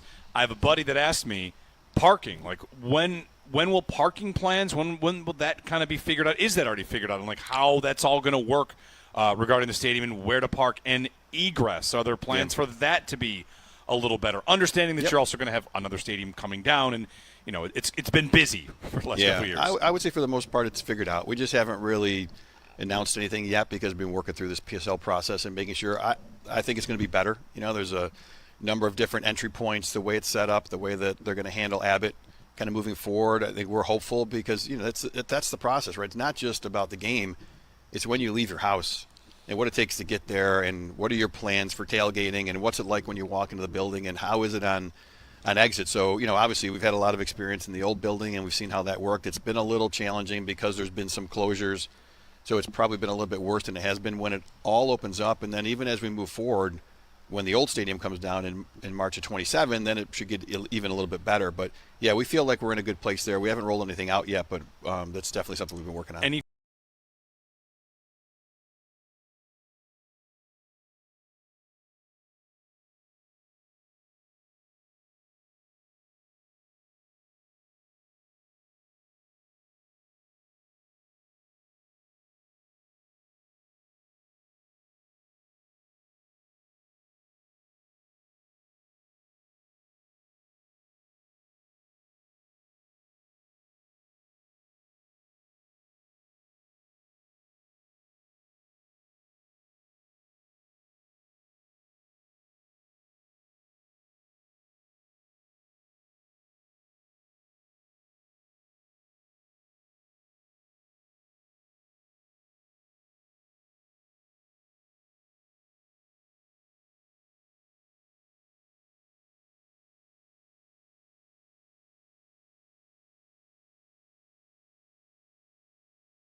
On the field yesterday after recovering from injury, Spencer Brown participated in team drills for the first time yesterday after dealing with a flare-up of a previous back injury. Defensive tackle Deion Walker was back yesterday after dealing with an illness, and Dorian Williams and Taron Johnson returned to practice as well, but neither took part in team drills. Coverage of training camp from St. John Fisher University is brought to you by Fiegel Car and Joyce, your border attorneys. By Outlet Liquor, when you need to stock up, it's the place to buy a case. What's your outlet? By Connors and Ferris, your workers' comp attorneys, and driven by your Upstate Honda dealers. For great deals on the entire Honda lineup, visit your Upstate Honda dealer today. In other NFL news, Kansas City Chiefs head coach Andy Reid said that wide receiver Hollywood Brown is making progress on his ankle injury that he picked up in July. Brown has not practiced once since picking up the injury. Reid also said that it doesn't look like he'll need surgery, but his timetable for return still appears to be unknown. Jaguars head coach Liam Cohen said yesterday he's not sure if defensive tackle Eric Armstead will be available for Week 1. Armstead hasn't practiced at all during Jaguars training camp with a back injury. And the Toronto Blue Jays helped lengthen their lead in the AL East yesterday in a big way, demolishing the Colorado Rockies 20-1. The Blue Jays now have a 4-game lead on the Red Sox and are back in action tomorrow in Los Angeles to take on the Dodgers. That's your Paddock Chevrolet Sports Update. Paddock Chevrolet, celebrating 90 years of being your hometown dealership. I'm Josh Schmidt for WGR Sports Radio 550.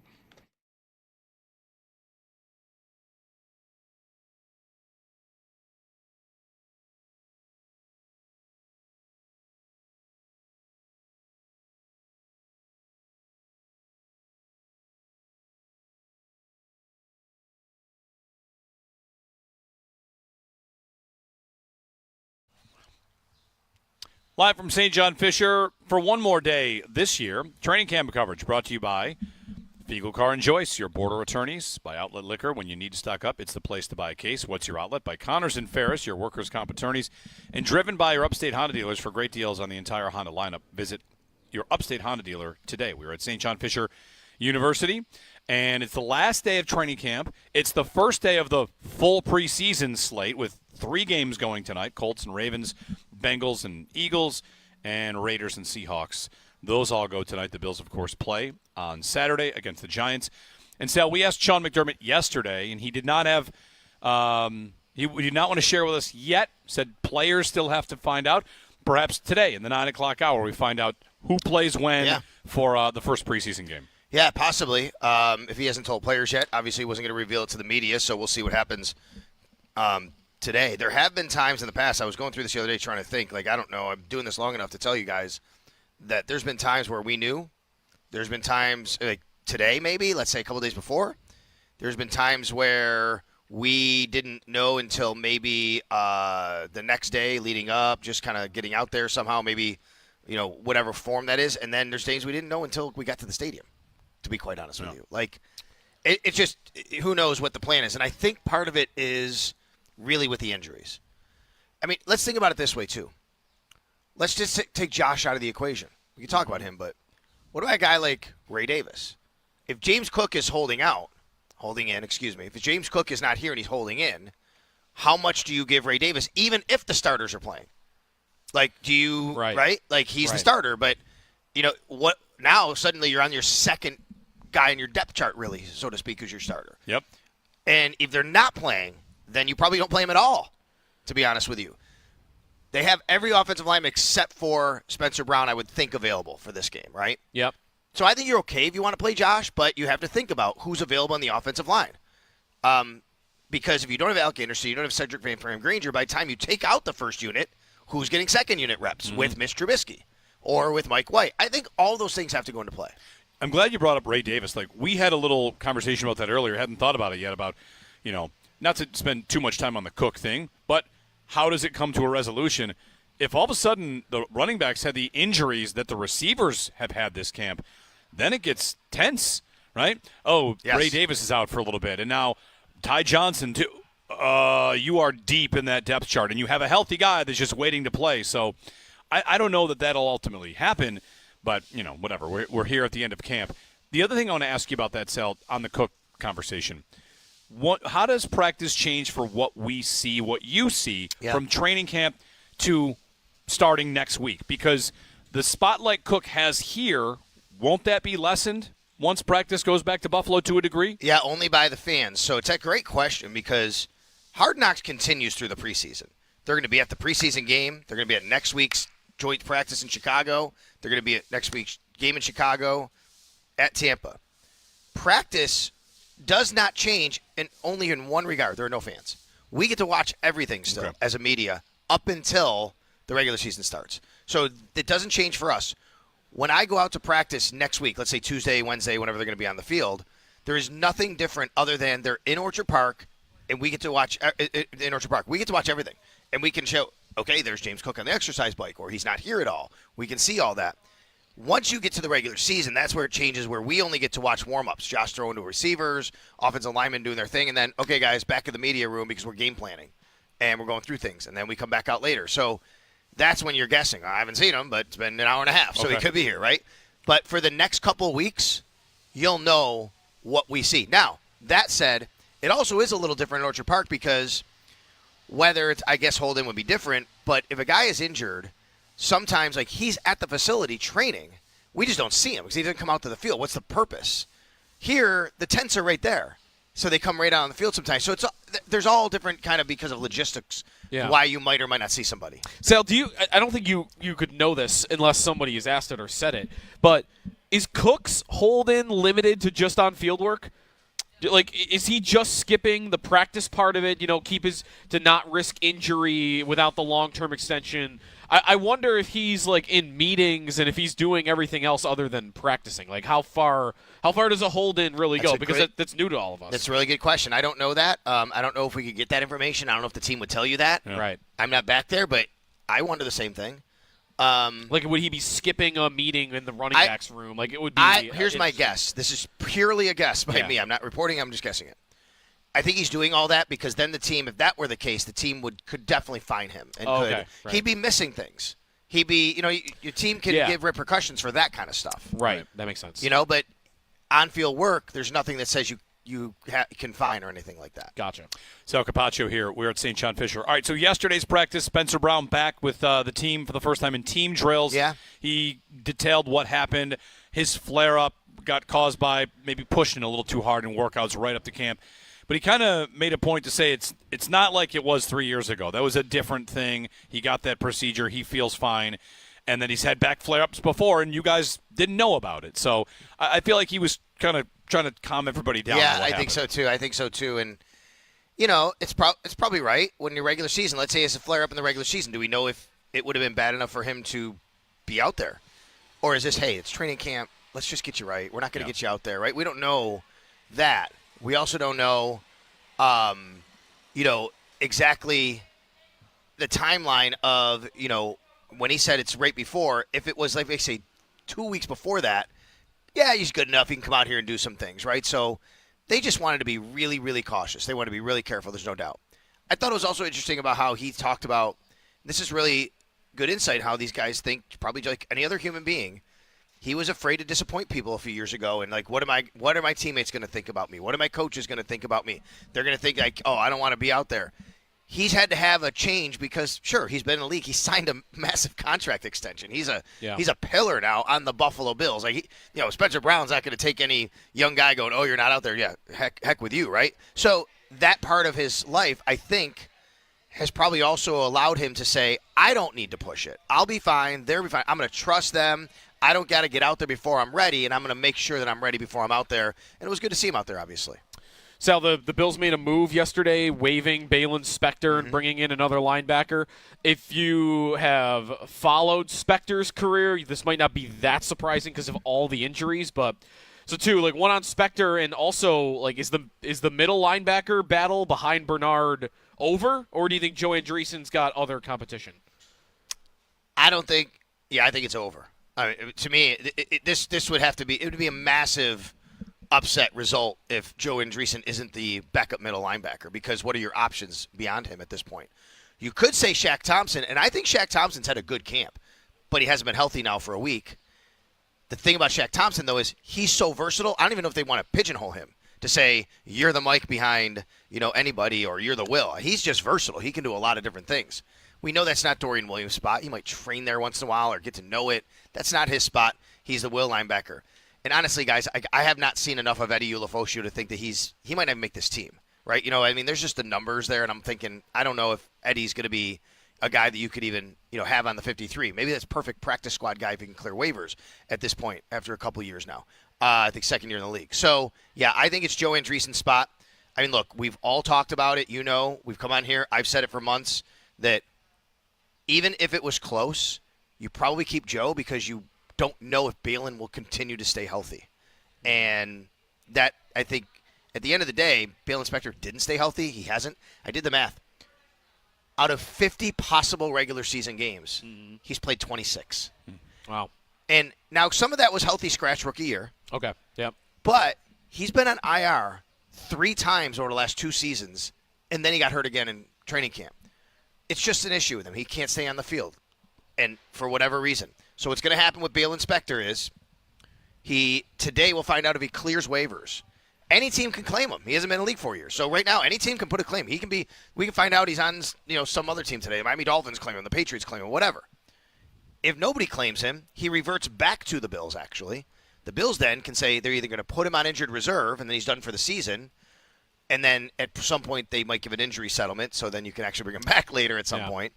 Or they can decide we're just going to release outright with an injury settlement at that point. They don't have to. But I get the feeling it's basically their IR injury settlement, and even if that's the case, you could actually bring the guy back at some point, right? Terrell Bernard also on the field yesterday with Matt Milano, first time that we've seen them in a while. Speaking of linebackers, it's just great to see, right? I mean, when those guys are together and healthy, but can you keep them both together and healthy? Yeah. And that's the question. Matt Milano made a play yesterday that was unbelievable. And what I mean by that is it wasn't like this highlight reel spectacular like catch or anything, but there was a jet sweep to Elijah Moore. And I mean, Matt Milano saw it and snuffed it out and got to the spot. I wrote like he was shot out of a cannon. Like he got to the spot before Moore could even turn the corner. It was unbelievable. Yeah. Do you almost feel like if there was a theme of this training camp, like something that we would remember about this training camp, because we've had memorable camps before, would it almost be that hey, the old guys still got it between Matt Milano, Tre'Davious White, again this training camp hasn't been the most drama-filled camp. There wasn't a lot of that. It's Cook probably will remember it for, right, is the hold-in.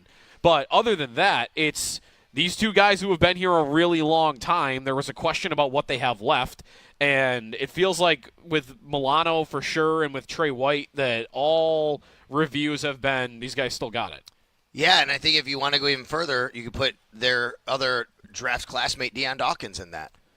Right? I mean, think about he's same class as those guys. The 2017 draft class, right, is just suddenly reemerging on the scene for the Buffalo Bills. Trey White was Sean McDermott's first pick as a draft pick. I do think that's a theme of this camp. Just that these guys, the veterans, the older guys, the Bills have turned over the roster over the last year or so. We know that. Last year they kind of moved on. Jordan and Micah and Trey, right? Stephon Diggs, Mitch Morse. Last year they did that, and they got younger. And then suddenly here come the veterans back in to mix in with those younger guys, and you hope it's the right mix. But I think the way they're playing, Joe, that's right. Who has the most to gain this weekend against the Giants? A couple players that you think might. Yeah. We got one more practice here, of course, and then we're going to get to a game, and the coaches and the fans are going to watch. Is it Christian Wilkerson, Tyrell Shavers, receivers, defensive backs, backup quarterbacks, maybe? Backup quarterbacks, right? Well, that's my answer. He's still at Mike White, I think. Yeah. I think Mike White has the most to gain, depending on what we see. Maybe Mitch gets most of the work. Maybe Josh starts, Mitch comes in, and then the following week it's Mike getting most of the work. I don't know. But there's a legitimate competition at backup quarterback. And I guess you have to unseat the backup, which is Trubisky. So I think Mike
So And he's not going to be mad that you're starting him. Like, by the way, they play tomorrow against Carolina. but it But just that makes was sense. really So the owner interesting. wants to see him.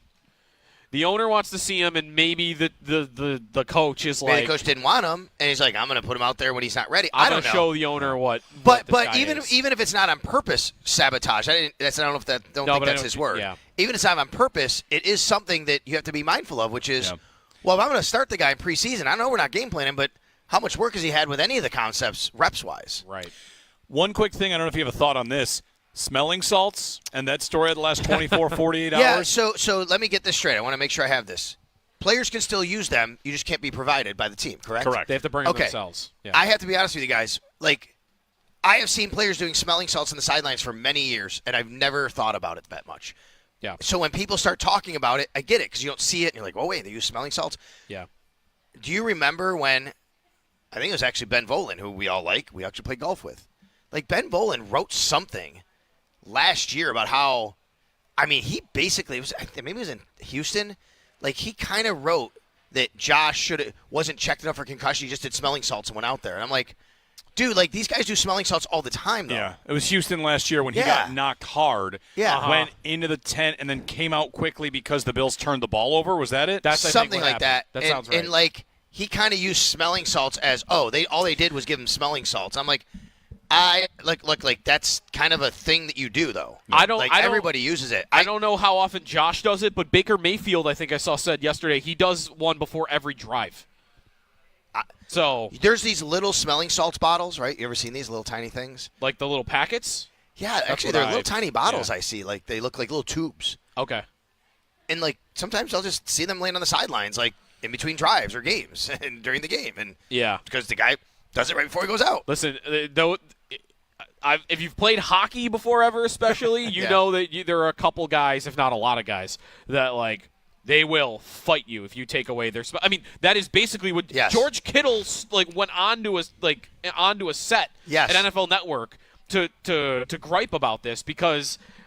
There are Let me guys. There are ask you a definitely question. athletes that feel like they need. Because they I need haven't to have read it in depth. What is the reason? Is it there's something inside it that's harmful? I don't think there is. No, that part I've not found out.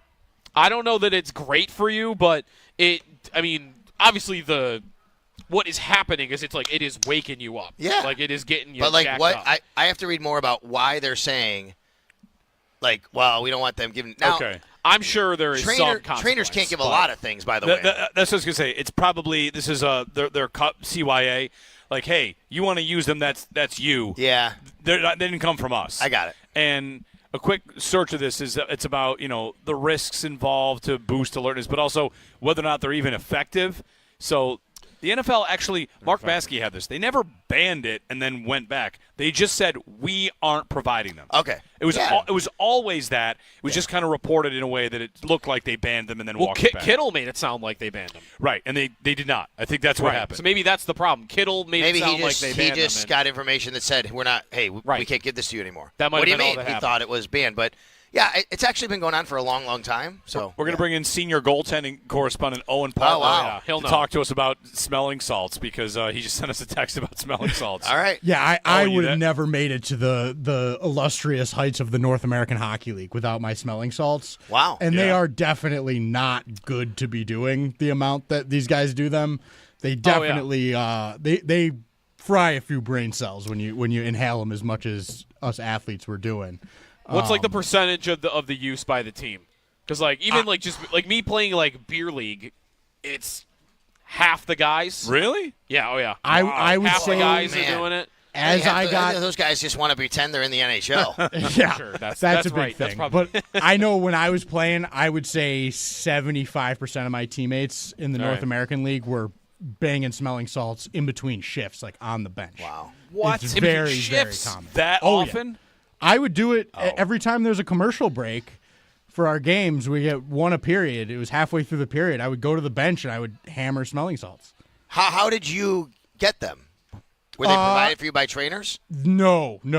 I think similar to what the NFL is doing here, You had to we were bring not allowed to be given them by our teams. Okay. And I think what often happened was somebody on the team would get a prescription somehow for a bunch of smelling salts.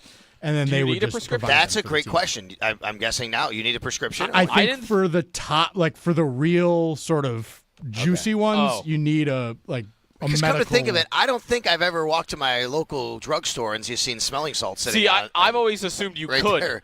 Like, You got the end cap. Hey, Max, go grab yourself a drink. Dad, we gotta grab some smelling salts. See, Like, that's- I've never seen that. everyone's hockey team's got the guy that is the guy that brings them every week, and I can't imagine that like my buddy that used to bring him like had a prescription. For No, this. I But think maybe there I don't are, know. I don't know. There are sort of cheaper tiers ones? of levels. Like Sal, you mentioned there are some that come in those tubes. Yeah. Those are little bottles that are just full of what's in those popper packets. Okay. And so I think maybe the poppers you need an actual prescription, and maybe the bottle you don't. The bottle you might be able Okay. to buy. But I know this is hitting close to home for a lot of these guys because it's. Yeah. I mean, guys love them. They work. I'll tell you. I mean, between shifts, holy cow, that's Yeah. it's like, prolonged exposure there. All right. Thanks, Owen. What else? Anything else? Les, We had dinner last night. I walked over with John Scott, Josh Reed, and Matt Perino to the Pittsford Dairy right next to it, and the Trade Day Sunday is on the menu. Oh, look at that. Yes, we saw that. Now people were like looking at it, go, wow, $12.95, but other people said, yeah, but have you priced ice cream at a lot of places? Like it's actually It you know, is. Yeah, it's getting it's up not that there. bad. So but it is on the menu. The Trade Day Sunday. So that was good. That's it. I mean, yeah, that's a wrap here. I mean, Sean McDermott's going to speak at 9:15. We'll find that out today, maybe, about players. Team will have a day off tomorrow. I'll actually be in with Bulldog tomorrow evening. And then Saturday it gets going again, man. Yeah, and real quick with you, like the future of training camp here, like is as solid maybe as it's felt in a while. I think so. They had been doing this year-to-year thing, and maybe even that's still going on. But there was for years, Sal, this wonder about whether McDermott liked coming here for camp, and I don't know that that's ever been more solid now that they do than right now. They absolutely like it. They like to be here only for about 2.5 weeks.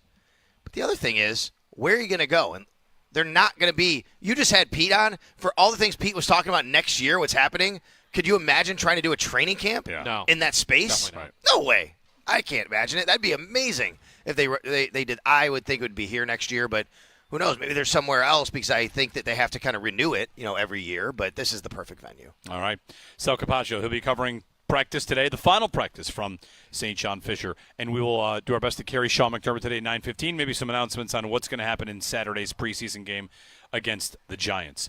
Thank you, Sal. You got it, guys. Back with, if you want to throw us a phone call, 803-0550, 1-888-550-2550. Jeremy and Joe live from St. John Fisher here on WGR.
We'll see where Cook gets to.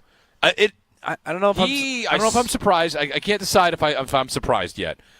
The day one of the holdout, day two of the holdout, it was Diana Rossini and everybody. Oh, it's close. It's not that far. Rossini yesterday or the day before. Oh, this is to get it across the finish line. Then there's an off day. He's still out again today. Then camp's going to end, and once camp ends, that's when the spotlight kind of goes away a little bit for him. Maybe a little bit. I don't know how does it end if they don't pay him though, because I don't believe that it'll go into the season. What if it does though? I think they'll tell you right now it's not really that big a distraction. Guys trying to get paid. It's training camp. Yep. He is here. Is he doing meetings? Is he just not practicing? Is he in the meeting room? Is he with the running back coach? It's a great question to find out how much he is missing while also being here. Because if he's missing everything, he's got to be bored. Right, because I can understand. Be so bored? You hear? I mean, there's Settlers of Catan, I guess.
Bills take the practice field one more time at St. John Fisher today at 9:45. Still no James Cook at Bills practice yesterday. He's now missed 3 practices in a row as his holding continues. Some players back out on the field yesterday after recovering from injury. Spencer Brown participated in team drills for the first time yesterday after dealing with a flare-up of a previous back injury.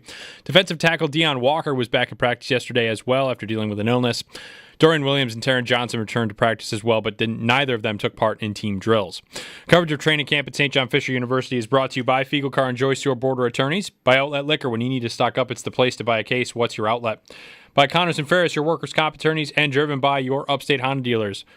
For great deals in the entire Honda lineup, visit your Upstate Honda dealer today. The Toronto Blue Jays helped lengthen their lead in the AL East last night in a big way, demolishing the Colorado Rockies 20-1. The Blue Jays now have a 4-game lead on the Red Sox and are back in action tomorrow in Los Angeles to take on the Dodgers. Those are your Paddock Chevrolet sports headlines. Paddock Chevrolet, celebrating 90 years of being your hometown dealership.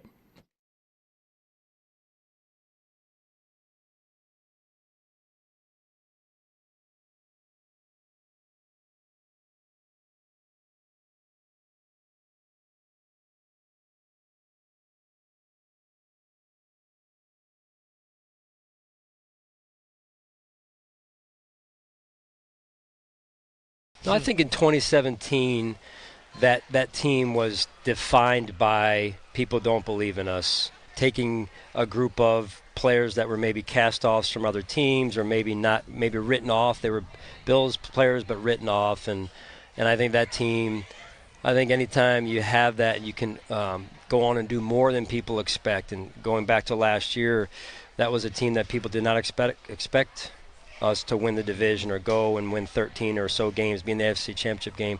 I think that says a lot about our staff, number one, and how we develop, but also, what happens when you feel a part of something bigger. That said, I don't think you can live in this underdog mindset, even though, chip on your shoulder, yes, but I don't think you can live in that world, especially when you become good. I think you have to have this internal belief that, yeah, we are good, we are legitimate, and, we'll see where it goes. I think you have to, within that, also be consistent day to day. Knowing if we're favored and all that type of stuff is for the outsiders to look at. But at the end of the day, we know who we are. We know who we're trying to become. And, it's going to be a journey. There's going to be some highs. There's going to be some lows. Bills head coach Sean McDermott. I love that answer. Yeah. I love that answer. You just can't say you're an underdog all the time. We're good. Paraphrasing there, 2017 and maybe the year they make the AFC Championship game for the first time. Now you live here. And to me, there's a point to be made there. Good morning, by the way. Jeremy and Joe, we're live at St. John Fisher. Our last show from here. It's the last practice from Fisher this year. And you know how it works. Like, last year was a year the Bills could kind of dabble in nobody believes in us. Never mind, they were, of course, picked to win the division. Second in Super Bowl odds or third, but they could dabble in it. People think this won't work, and whatever. That's fine. We if you watch The Last Dance, you watch Michael Jordan find motivation, and there's nothing wrong with that. But I like McDermott saying you can't just really do that every year when you're just consistently good. You kind of have to embrace being that consistently good team. Yeah, and that's that's what the Bills are, is a consistently good to great team. Do they also – is it help them not feel the need to search out the, hey, we're underdogs? The Chiefs do this, don't they? They seek it out. Travis Kelce claiming 2 years ago after winning the Super Bowl that nobody believed in us. One of the most insane comments ever made by an athlete. Right. Do the Bills not need it because they have the motivation of they haven't won yet? Yeah, I mean, that they've been this good and haven't won. Like, maybe if you have won, because you've achieved it, maybe you are the ones that need it more. You need to find we're being doubted because we've already done this 3 times. Right. This is Kansas City, so we got to find it somewhere else. The Bills shouldn't need to find it somewhere else. Well, because they just haven't hoisted it yet. We made this comparison how many months ago? 4 months ago, and I'll make it again. The Bills are Rory and the Masters. It's not no one thinks you can do it. It's everyone wonders why you haven't. Yep. And you actually, with Rory for the Masters, and I know golf is different because golf has multiple majors. So we knew Rory was great. He's one of the greatest of all time, and not like top 3, top 5, but he's an incredible talent, has been forever. And then, well, will he ever get the thing? He's got the thing that guys that are that good should have, and he doesn't have it. And when he finally did it, it was, whatever, the iconic reaction he had on the green was a person releasing the pressure of doing a thing that they were supposed to have done. And that's what this team is for the Super Bowl. They're supposed to have gone to one. You're being this good. The Ravens are this way too right now. Like, who was it? DVOA, Aaron Schatz had this. Like, the best 4 or 5 year stretch of any team in the history of DVOA are the Bills and Ravens of the last 5 years. Without making the Super Bowl. Yeah. Right. That's right. So, you're supposed to have done it by now. So that's where the pressure comes, and you're not an underdog. You are a favorite, and got to get there. So, whatever. But the motivation or the motivation is to not suffer the embarrassment of not going again, to not have that be true, to not have the graphic up on ESPN that gets booed at our draft party of most wins in NFL history over 5 years without making it to a Super Bowl. Like, they don't want that. They don't want that. I don't think they want that on their resume. They don't want to be remembered for that when it's all said and done. And when you've won, you don't have to worry about all of that. The pressure, like the pressure for Kansas City and those guys to win it, it's just not the same at all, because they could bow out in the wild card round this year. And what will people say? Like, oh, they were just tired from going every year. That's right. They were just exhausted. They ran out of steam because they had gone to the Super Bowl 4 years in a row, or whatever. versus this team, it's just like it's a whole different level of criticism and analysis that they will receive because they have not won it. Not going. Well, not going is insane. Who's ready? Like, if you want to talk about stars aligning and perfect storylines, and every once in a while we like to do that, right? It'll be midway through the season, and someone will say, oh, imagine if the Bills could beat this team, then this team, then this team, and then the Super Bowl they beat this team. It's a perfect revenge tour. Yeah. Allow me, if you will, to lay out the perfect finish to, well, the AFC side of the thing. You can put whoever you want in the Super Bowl because I don't know if there's a storyline on the NFC side that is perfect. But in the AFC, it's this. The AFC Championship game is here in Buffalo. Yep. Against the Chiefs. And the game is for the right to go or have them match the team that didn't quite build that stadium, but Highmark is the 90s Bills going to 4 in a row. Yeah. This is the Chiefs' attempt to go to 4 in a row. That game is then you have the AFC Championship game at Highmark, the last game that would ever be played there, and you would also be defending the honor of the team that played there as the only team to go to 4 straight Super Bowls. Maybe that's not perfect because maybe that's too intense. But really, these Bills would be fighting on behalf of those Bills in the final game of the stadium, not the final regular season game, but the real, honest-to-goodness last game. Is that too intense? Are people breathing heavy? Because people have probably already thought of that, and it just hit me for the first time today that could be. That's your perfect.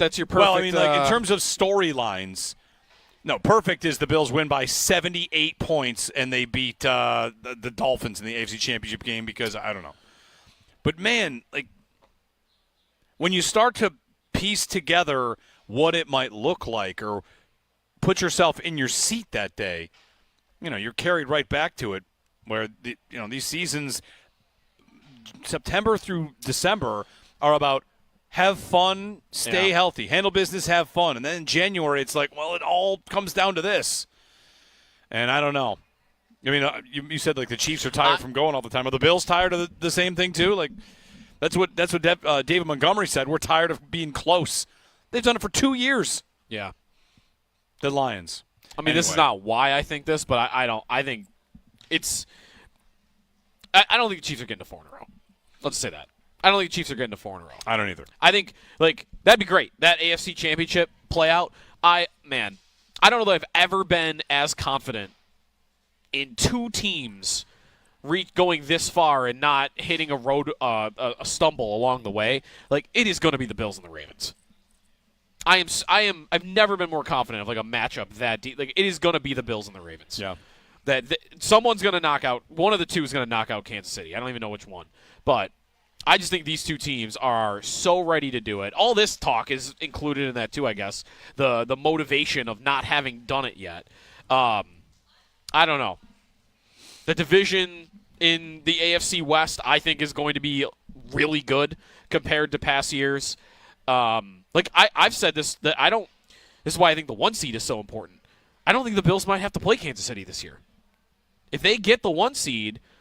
Did this a month ago. Looking at the path of that 1 seed every year in the last 5 years, the Bills have never had it. Yeah. It is so. I don't care about the home field advantage.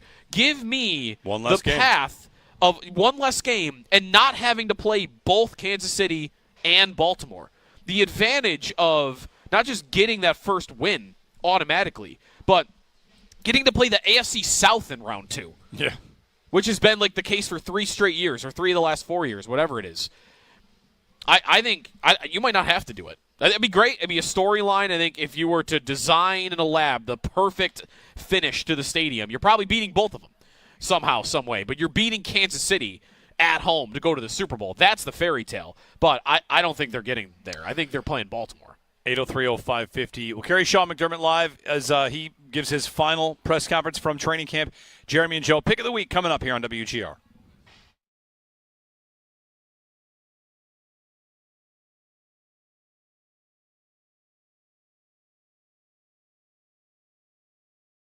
Couple quick things on the Sabres. You had the announcement of the KeyBank partnership on the naming rights.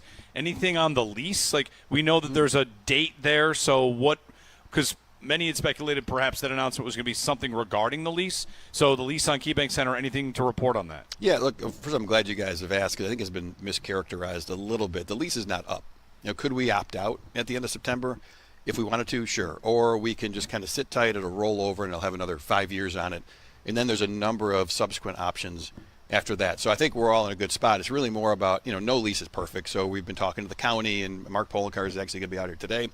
We've been talking to the state, just kind of looking big picture about the future of the arena at the same time.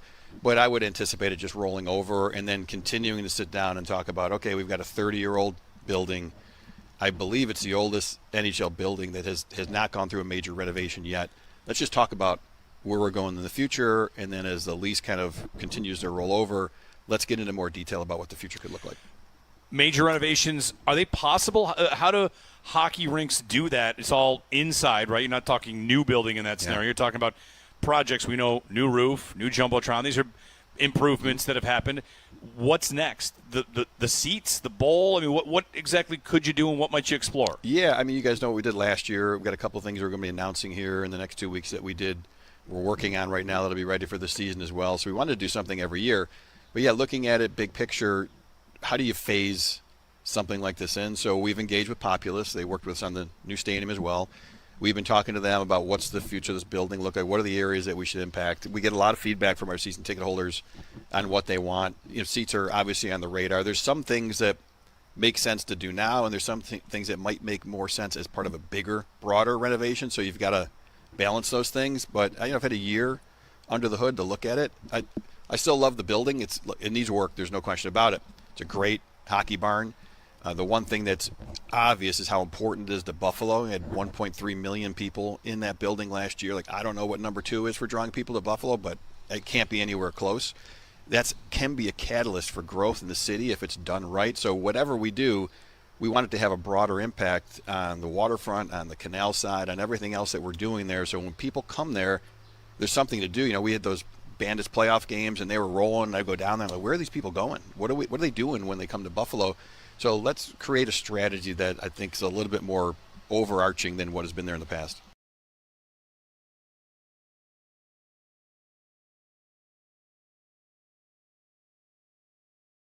Stadium milestones to come. Stadium's going up. People are getting their tours, grabbing tickets. There's the first bit of steel. There's the last bit of steel. There's the canopy. What are the next potential days that fans might be able to kind of note? I don't know if it's big milestones anymore. It's details. The field's starting to go in. The lockers have arrived. The escalators are going in. And, we've got to get that structure closed. So the final pieces over the winter, we don't want to lose any time working. So enclosing the entire structure is going to be a big part of it. So I don't know if it's definitive milestones necessary, but a lot of details. And we walked through it Friday. And it was just incredible to see how far it's come along. The thing that jumps out to me the most is we've got this great training facility right across the street. Everything that's at that training facility is at the stadium. So it's a more seamless experience on game days. When the players show up, they don't have to really come to the training facility.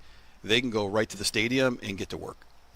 The new stadium project, some could see storylines. I think there were a couple, a month or two ago, that the full completion of it won't be until December of next year. So when a fan sees that, they might think, wait a minute, I thought, start of the season obviously is in September, but is that going to be the type of stuff that maybe a fan going to games won't even notice? Yeah, I mean, punch list stuff. We'll be ready to go. We're planning to get in the keys in July. There's a lot of testing that needs to take place. There's nowhere else to play, right? Unless we're going to All High Stadium to play a game. We are playing in that facility in 2026, so it'll be open.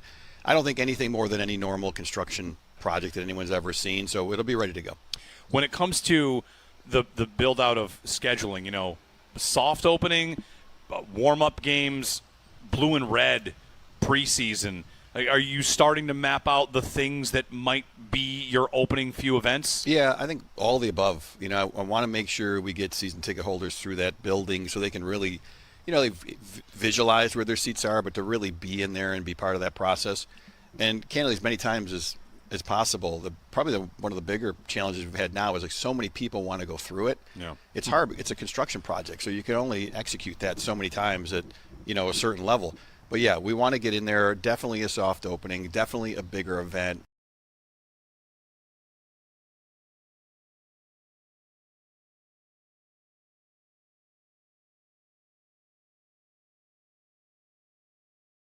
All right, it's time for the pick of the week, brought to you by Riverfront Auto Sales.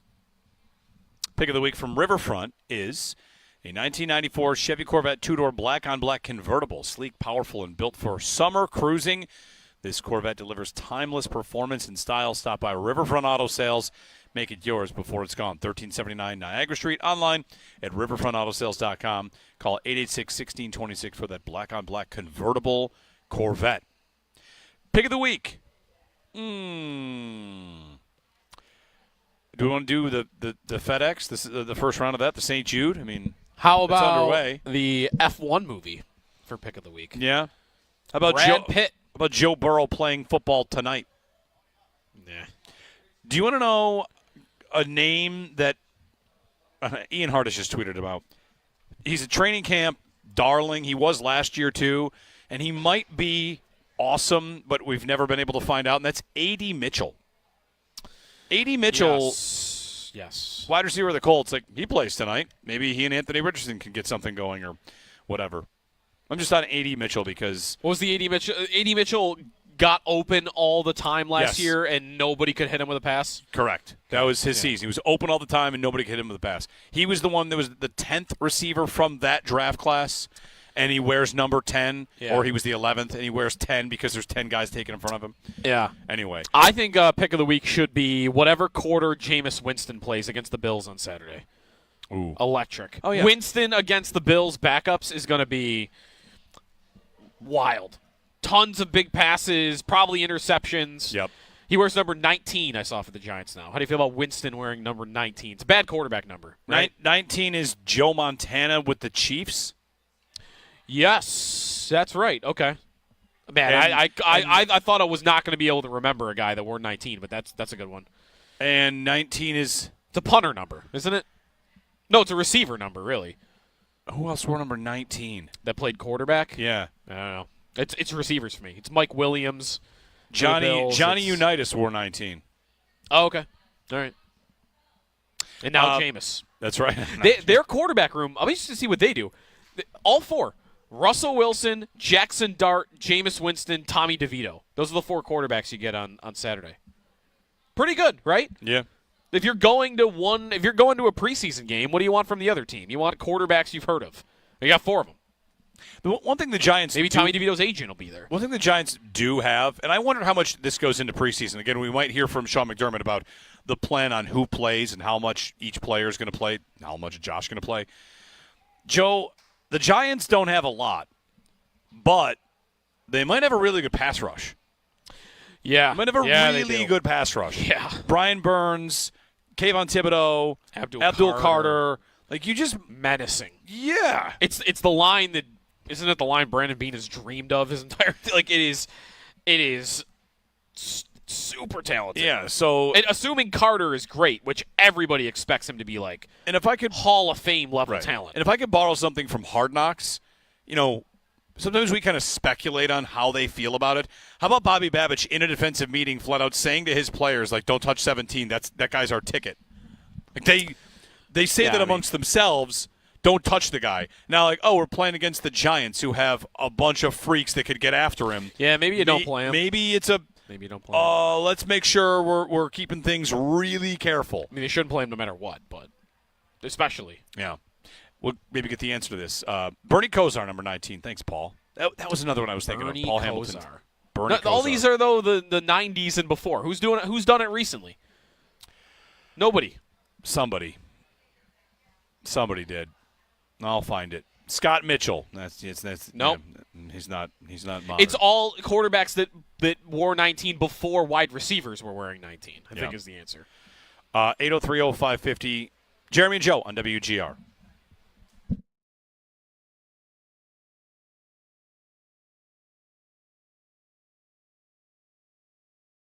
NFL Red Zone is going to ESPN, and there's a lot of chatter that the ESPN basically purchased the Red Zone name Yes, they're licensing it. Yes. Yes, someone sent yesterday. I was like, I wonder who's going to host it, and someone said it's still going to be Scott Hansen because it's the same production. They're just licensing it to air it on ESPN. But now the thought is that they will do multiple red zones. Like they'll do one that is the SEC. Yeah. The SEC red zone, which I read an article that they actually had that before. It might have been called Goal Line or something. They had a show that was just whipping around college football, giving you all the touchdowns, and they just kind of shelved it. And then Red Zone exploded because of how popular, football is in the NFL. So you might see Red Zone in other spots. Doesn't the NHL have a show kind of like this? They tried. ESPN tried last year. They called it NHL Power Play or something. Yeah. And it was that night when they had all the teams playing. They did something like that. Yeah. But now they might do the same thing, just call it NHL Red Zone, I guess. But football, it would work best for. Yes. And this is not ESPN. The best non-NFL red zone show that I've ever seen is definitely Gold Zone with the Olympics. Okay.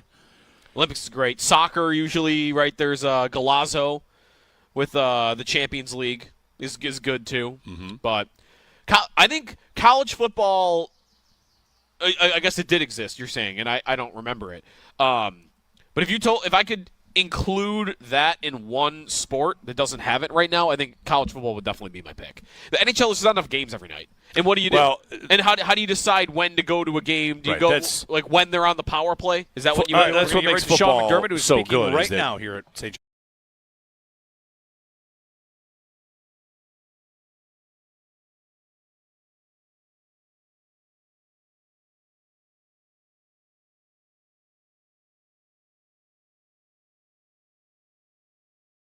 Bills Mafia. Their time, some of these people are taking off work. A lot of them are. Their energy and helping us build this environment that we've had out here every day has been nothing short of amazing. So much gratitude to them. And we get ready to transition back to Buffalo after this practice and head into the weekend's game. Injury-wise, I'm sure you guys are interested. We've got 10 out today. Sed Van Pran, Max, Alec, Khalil, Cole, Curtis, Caden, Shaq, Tyler Bass, and then Tylen Grable is in concussion protocol as of after yesterday's practice. So that's a new addition. With that, I'll take your questions. John, you talk about how beneficial it is to be here. You've been doing this for a long time. You do this your whole career, no matter what job you had coaching-wise. How much better are you at getting what you want out of being here for 2.5 weeks than you were maybe when you started here with the Bills as a head coach?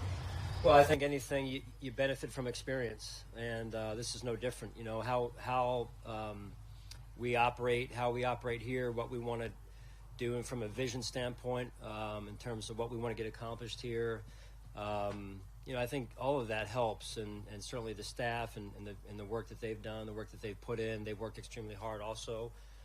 Coaching staff, training staff, everyone been very urgent with their approach. Not that they haven't been in the past, but it's been very noticeable. Great team effort this year. John, are you expecting James Cook to practice today? Yes. You are. Is that have you had conversations with him? What's led to him being out there today? Well, everything for any player is, I expect every player to practice every day. If that remains to be seen whether or not he's going to be here or not. But I'm hopeful he will at some point here. Has he been in the building all week? Yes. Has he participated in walkthroughs? Yes. Understanding that the business is that business side, how do you go about the situation from your perspective, coaching-wise? We move forward. Yeah, we move forward.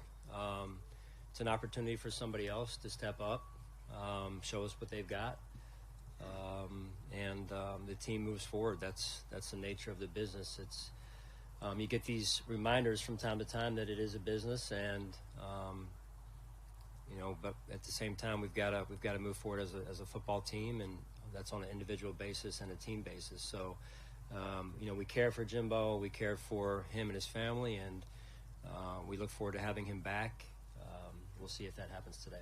How do you balance knowing him as a person as well as you do that, along with the frustration of not having him? Yeah, I mean, like anything else, you guys have heard me talk tons about respect, and whether it's relationships or when you're dealing in situations like this, it all starts with respect. I have a ton of respect for him, and the position that he's in right now is not an easy one. That said, we have to move forward as a team, and I'm sure he respects that.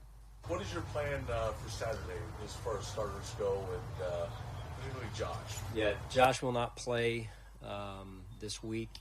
The starters, the ones will play, give or take one quarter, and then it'll flow from there. With Tyler still not kicking, is there a plan to bring somebody in, or is Ray kind of handle those responsibilities? Yeah, we had a workout last night. We'll see where that goes. We have our eyes on one of the two that we worked out there, and that's we've got to get someone that can kick this weekend here for us. Do you need Mitch to start? Sorry? Mitch to start? Yes. Not Ray Davis kicking on Saturday? He may, a little bit. I don't want to give away any secrets strategy-wise at this point. New York's probably listening. So, but Ray, I think it's good for Ray to get a little bit of as an emergency kicker during the season, to get a little bit of maybe a little small warm-up or maybe an extra point. See if we can score and get an extra point there for him. He said he told everyone that he could kick. Were you part of that group? Yeah, I was very aware that that he had the kicking shoe ready to go. I just don't know how. Like, let's say he scores this weekend, we may have to literally throw his shoe out to him. He's going to have to get it tied. We probably should get Velcro, the old G.I. Joes, the Velcro. Shoeless kicker. That's right. That's right, old school. That's probably how you kicked back in the day. One more clarifier on things. You said he's been doing walkthrough. Has he been all team meetings and Yes. stuff like that? Yeah. You said the starters would play a quarter or some of it. Give or take. So for somebody like Mitch, if he's needed to play, would be with the starters, right? Except at the end of a game. How important is that for him to be in game circumstances with your starters? That's huge. I mean, it's that's part of the plan, I guess I would say. Certainly want to be mindful of Josh, mindful of any starter, any of our players. We never want to see them get injured. The benefit of this is we hold Josh out.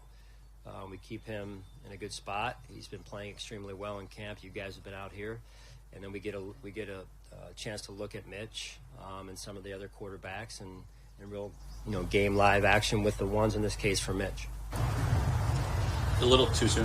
Will Spencer be part of that starting group, or probably a little bit too soon? I don't anticipate him being out there.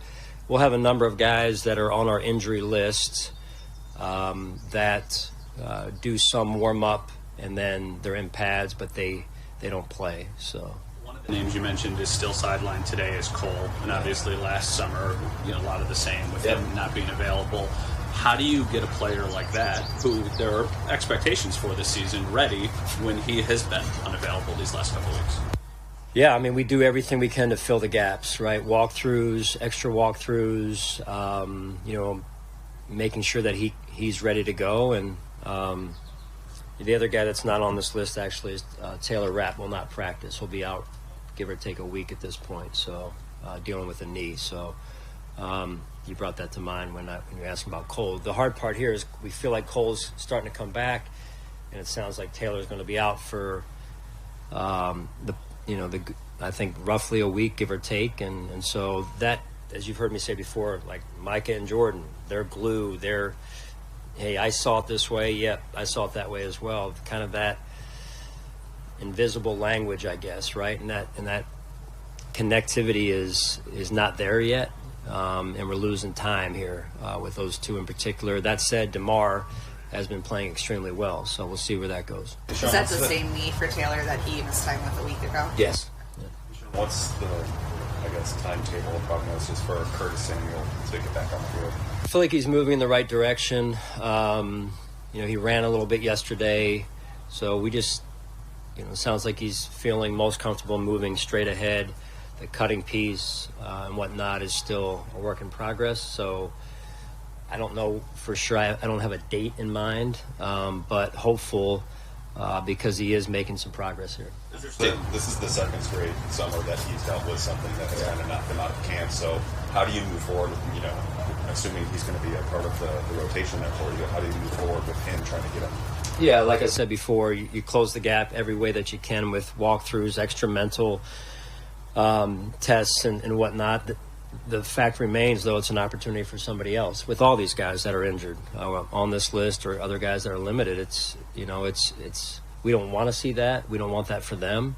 They have to do everything they can to get back in an urgent manner, and yet it presents an opportunity for somebody else to show us what they've got and step up. Understanding it's fluid. Does Khalil's injury feel like something that should have him back before the regular season? Like, do you think that he will be available when you guys are ready to go? Yeah, that's what I'm being told. He's dealt with this before. It just takes some time to get back. The thing that makes me a little bit at ease with that situation is his rapport with Josh, and Khalil is such a professional that I don't worry at all about his hunger to return or his ability to find ways to get himself back and up to speed as quickly as possible. Sean, you've switched things up over preseasons regarding Josh. Do you anticipate you'll see any action this preseason? I don't know. I'm going to take it on a day-by-day, week-to-week basis, John. We'll see where it goes. I'm in constant communication with Josh, and part of it too is how he feels, right? But I also have to make sure I protect him the best that I can. So it's he always wants to be out there. Believe me, he does. He's highly competitive, as you guys know, and he wants to be out there with his teammates. So I know this is not easy for him in that regard, but it's the right thing to do. Sean, with James, kind of already spoke about it a little bit. Brandon mentioned that this is the first time down here for you guys in the conversation with Dallas.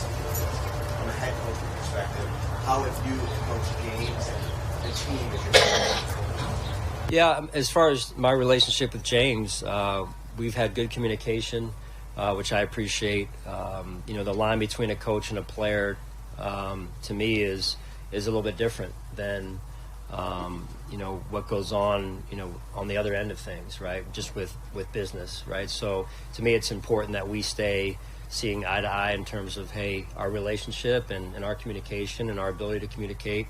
And James has done a good job with that to this point, and I think that's important as we continue to move forward here. Sean, you were talking about one player's injury, and then it kind of stumbled upon, somebody else is hurt too. That's pretty telling.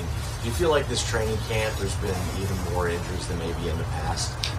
Nate mentioned to me last night, he said, the list has been a lot longer than in years past. So injuries come up. They do. They come up at different points in the season. I think I'd rather have him now than in the playoffs, right? So that's my hope at this point. That said, I am concerned with, like I've said, some of the pieces being out there together, especially some of our newer players, our younger players. You try and just, it's hard to show up in this league first game of the season and be ready to go. That's why this, things like training camp, things like going away, things like practicing against other teams, preseason games, it's all important. What have you made of Tre'Davious White's training camp? Very solid, very solid. Again, going back to,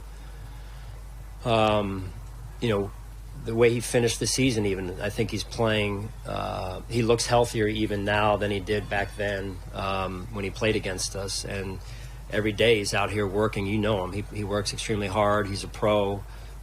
He's extremely competitive. It means a lot to him. I mean, running hills, like I've said before, that's not something that was for the cameras. That's what he does. And I have a ton of respect for that, and so do his teammates. Sean, you've spoken highly about Tyrell Shavers before, and you talk about injuries. He had one, and he got back quick, and the way he's been playing. What have you seen, and what shot does he have? He's tough. That guy is tough as nails. I mean, he is tough, and he has an ankle sprain, and he's back, in the second or third practice, and he's out there limping around. I mean, the red and blue in the warm-up period, he's running a slant, catches the ball one-handed, kind of still limps off. But he is tough as nails, and he's a true Buffalo Bill in that regard. And, he continues to make progress, continues to make plays. The trust factor with him is just goes up and up every year. The decision to move on from Baylor. Yeah, tough. I mean, that's here's a young man that is a really good person, really good player, and availability though is key. And unfortunately, our numbers are down at linebacker overall right now. And so when we have another injury, sometimes it gets tough. Just from who's going to play in the preseason game, we've got to play special teams as well. So that's a little bit of a numbers issue, and we'll see how it moves forward as we go here. You mentioned multiple times you're going to be younger on defense and rely on some of those rookies in particular. How have you felt about their growth up to this point? Yeah, I've felt really good about it. I think the coaches are doing a really good job. We've got quite a few young players up front that are they've been fun to watch grow and develop, albeit a short sample to this point. We'll know more after Saturday's game. But looking forward to watching them and seeing how they grow and seeing how they take on the challenge. Ed Oliver has had a pretty consistent camp. How have you seen him progress this offseason? Yeah, very consistent, Maddie. Honestly, like in my own mind, walking around campus, I have these thoughts, and it's about my biggest one has been about Ed and his development. I mean, it gets me emotional. Ed Oliver came in here and was this wild horse rider. No pun intended. I mean, he loves horses, but on the field, he would drive the offensive line crazy, his own offensive line, our own offensive line, because he would just go 100 miles an hour in practice, and he would scare me because he would get near Josh at times, and I would have to warn him. I've kicked him out of practice, and that has not happened one time this year. And I think it doesn't mean he's not as intense, not as competitive. He's actually playing better, and then he's just matured and grown and become more and more of a professional every season, including this training camp. And I mean, that again is one of the joys of coaching and teaching, I'm sure, for a lot of teachers out there. You watch these young people develop in more ways than one, and it's emotional. When you talk about players developing, whether it's someone new or returning, has anyone surprised you this camp and just the way that they've grown? I think the whole team has grown. That's not a cop-out. Can coach answer for you, coach speak, but I really do. I think we've had a good camp.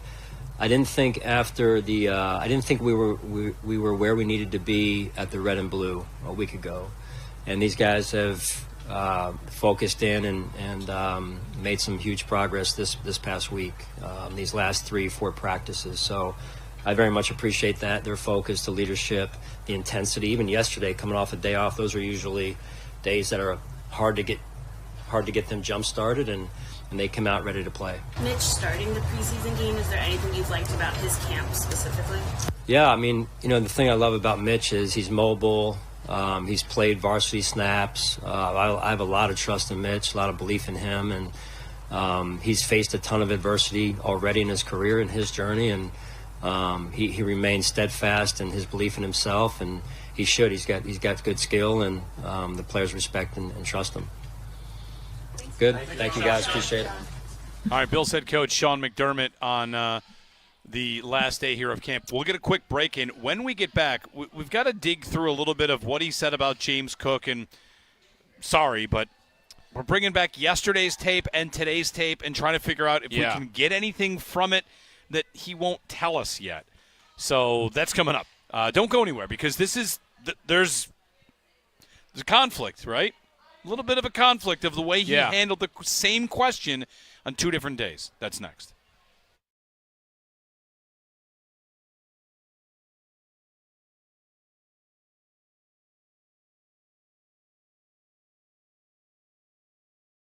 A couple quick things on the Sabres. You had the announcement of the KeyBank partnership on the naming rights. Anything on the lease? Like, we know that there's a date there, so what – because – many had speculated perhaps that announcement was going to be something regarding the lease. So the lease on KeyBank Center, anything to report on that? Yeah, look, first I'm glad you guys have asked, because I think it's been mischaracterized a little bit. The lease is not up. Could we opt out at the end of September? If we wanted to, sure. Or we can just kind of sit tight, it'll roll over, and it'll have another 5 years on it. And then there's a number of subsequent options after that. So I think we're all in a good spot. It's really more about, no lease is perfect. So we've been talking to the county, and Mark Poloncarz is actually going to be out here today. We've been talking to the state, just kind of looking big picture about the future of the arena at the same time. But I would anticipate it just rolling over and then continuing to sit down and talk about, okay, we've got a 30-year-old building.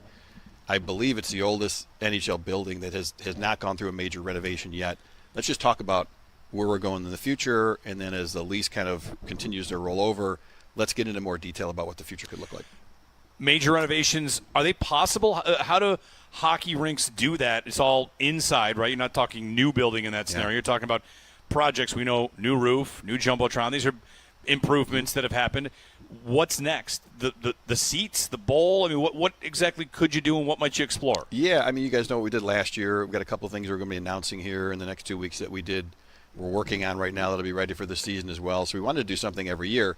But, yeah, looking at it big picture, how do you phase something like this in? So we've engaged with Populous. They worked with us on the new stadium as well. We've been talking to them about what's the future of this building look like, what are the areas that we should impact. We get a lot of feedback from our season ticket holders on what they want. Seats are obviously on the radar. There's some things that make sense to do now, and there's some things that might make more sense as part of a bigger, broader renovation. So you've got to balance those things. But I've had a year under the hood to look at it. I still love the building. It needs work. There's no question about it. It's a great hockey barn. The one thing that's obvious is how important it is to Buffalo. We had 1.3 million people in that building last year. I don't know what number 2 is for drawing people to Buffalo, but it can't be anywhere close.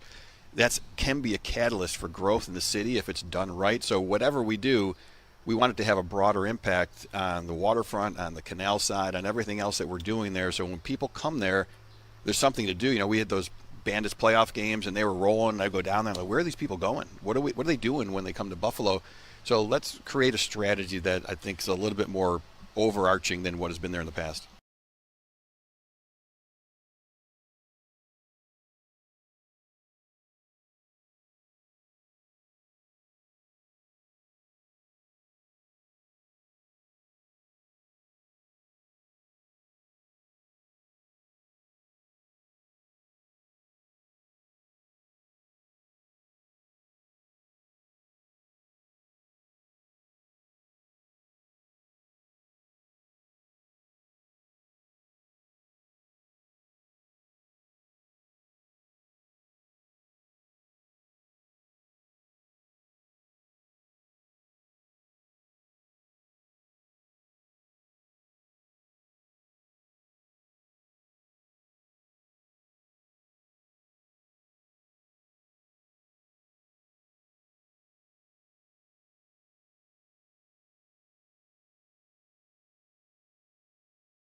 John, are you expecting James Cook to practice today?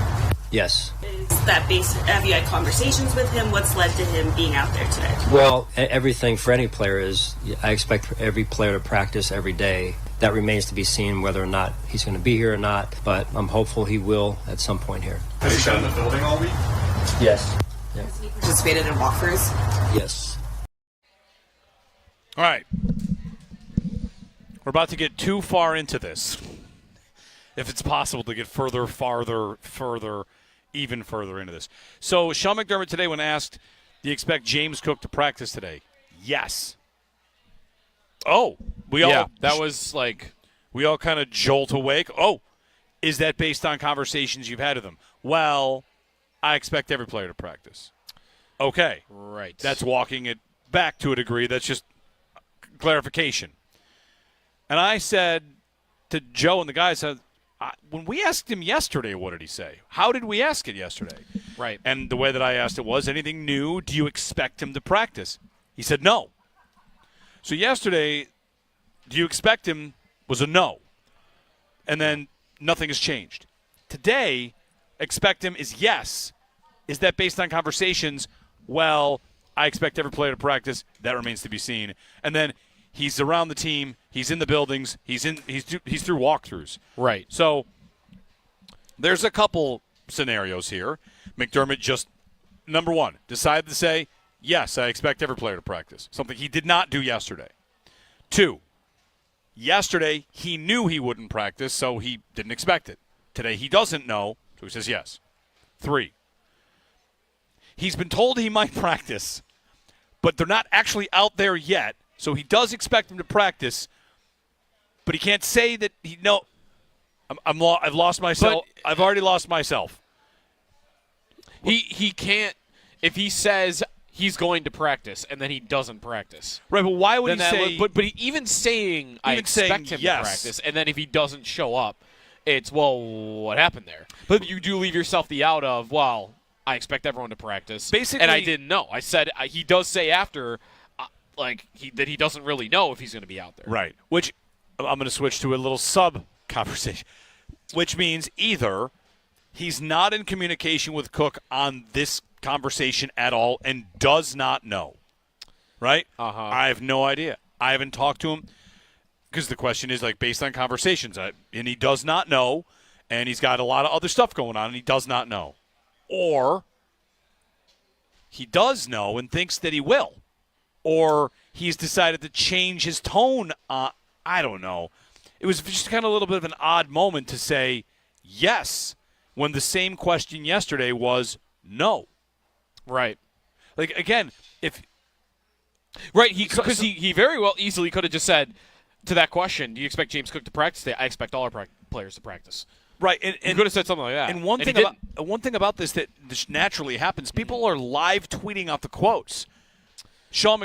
There was a half a breath in there where James Cook returns to practice, got tweeted a lot. Yeah. It's instant. Yeah. So if you say yes, but then 30 seconds later clarify how many retweets are we into, Sean McDermott says he expects James Cook to practice. Because when I say I expect you to practice, that's not quite the same as, I expect every player to practice. Of course, so I am all of a sudden we are on James Cook watch for the next 20 minutes. Is he going to walk out? And if he walks out, is anything different is an obvious follow-up. You know, Cook would have said business when he missed out. Business. If he returns, James, you were back out there today. What changed? Maybe nothing. Maybe the reports that they're close. Maybe they are close. I don't know. But it was very much – it was a smelling salt when he said yes. Like, what? Yeah, I was not expecting him to say that at all. I bet the guys can go back and find our faces on the feed the moment he said yes. I think I whipped my head like – we were like, what? Wait, what? All right. He is? Yeah. I don't know. Does any of that make sense? Where do we land on this? It does. It lands for me that he is more likely to practice today. That here, let me put it this way. Before he said anything, I was 100% expecting no James Cook again today. Yeah. Right? Like, what would have changed? After he has spoken, now I'm like, all right, maybe 50-50 that he'll be out there. Yeah. And then if he is, then, right, it's what has changed. And maybe it is that – would it be that they're close? I mean, there was an argument that him not being there was that they were close, right? Yes, Diane Rossini said he's not there to get it across the finish line. I kind of want to just hold firm that I think if he's out there, it's just another indication that they just want him out there on the final year of his deal. Like, do the work, come in, have your year, and we'll talk after the season. That's And it's just when is the whole game is when does he break accept that? Yeah, when does he say when like, does he fine. take that in? And with some guys, maybe Le'Veon Bell, it's a whole season, and with other guys, maybe it's a week. Yep. Josh won't play. Let's lay out a Josh timeline. McDermott, when asked, will Josh Allen play in the preseason, his answer to that was, I don't know. Right. Taking it day by day. There are 3 preseason games. Did Josh play in the 3rd preseason game last year? No, I think it was just the first. Okay. Did he play in the 3rd preseason? Has he ever played in the final preseason game, like since he's been the guy? Because good question. Because to me, I think joint practices and games are kind of dumb, but there's one value. There's one big value you can get out of a joint practice, and the Bills showed that last year. What did Allen do in the preseason last year? Did he play in the first game a little bit? Yes, they go just a couple passes. Yeah, then they go to Pittsburgh, and what do? They have a practice, and then he doesn't play because it rained, right? Field's rainy. Okay. What they could do, Joe, he's not going to play against the Giants on Saturday. They go to Chicago. I've got my quarterback in a red jersey in controlled environments. He's not going to get hurt in a controlled environment like that. We get our good practice in. We get some chemistry with my receivers against the Bears. Then the game happens, and I don't need you in the game. You got your reps. You got him against live competition. You got him in simulated game situations instead of these preseason. Now Josh has his reps against the Bears. The Bears game happens. Now we're on to preseason game number 3. Josh, finger quotes, doesn't play in the preseason. Yeah. But he did get live reps against another team. Right. So these joint practices, is that the workaround that some of these teams are going for? I mean, every single one of these live practices involves fights. Mike Vrabel got bloodied breaking up a fight. Yeah. What's the value? It might be, you know what, I get Drake May thrown against Washington for an hour and a half. And that's better than practice, but not all the way to a preseason game. Allen, by the way, 2 years ago in the final preseason game threw 34 passes. In the final preseason game? Different Allen, sorry. Kyle Allen threw 34 passes. Josh threw 7. What Josh threw 7 passes in that game. So he did play. A couple drives, 7 passes. Okay, in the final. And that was after, but I don't know that was the plan. He threw a bunch of passes against Pittsburgh the week before, and it went horrible. And I think they played the 3rd game because the 2nd game went so poorly, if I remember that correctly. That's right. So I don't know if that was their plan originally. He did not play in the last game last year. The 3rd preseason game in 2022, it does not look like he played at all. So I think year to year, it looks like the plan usually is not for him to play in that final game, the 3rd preseason game. Okay. By the way, speaking of fights, are we about to get through our first fightless training camp at St. John Fisher? There was no fight? What was the fight? I thought I don't know. Was it last year that Josh Allen fought Jordan Phillips at the goal line? That happened. Kyrie Elam at camp this year. He was always feisty. That would usually stir we had things Alec up. Anderson kicked out of practice. For what, though? For a dirty hit. Not a fight. Dirty hit, not a fight. There wasn't a little bit of stuff, maybe not an all-out brawl, but there was fight. no response. Come on, a fight, like a training camp fight where the next day we're talking about, or it's being spun as, man, they are ready to hit. They are ready to hit somebody in another uniform. All right. We haven't had to say that. I texted Not Sal. once. I thought there was a fight. We'll get a break in. See if James Cook walks out here onto the practice field. The officials are walking through the tunnel right now, and we'll keep eyes on it. Maybe we'll put our camera over here. You can go ahead and watch everybody walk out. And what you really want to be looking for is when the running backs come out. And if he's with the running backs, then we'll know. Thanks for that. Well, they all walk out together with the position groups. What you really want to be But I'm just saying, if we see Ray Davis and Ty Johnson walk without out Cook, then I'm assuming he's not. That's right. Or I'll be guessing he's not, I guess. All right, we'll keep an eye on it. We'll get back in a moment. Stay tuned. Who doesn't love a little James Cook following drama? Yeah. All right, here on WGR.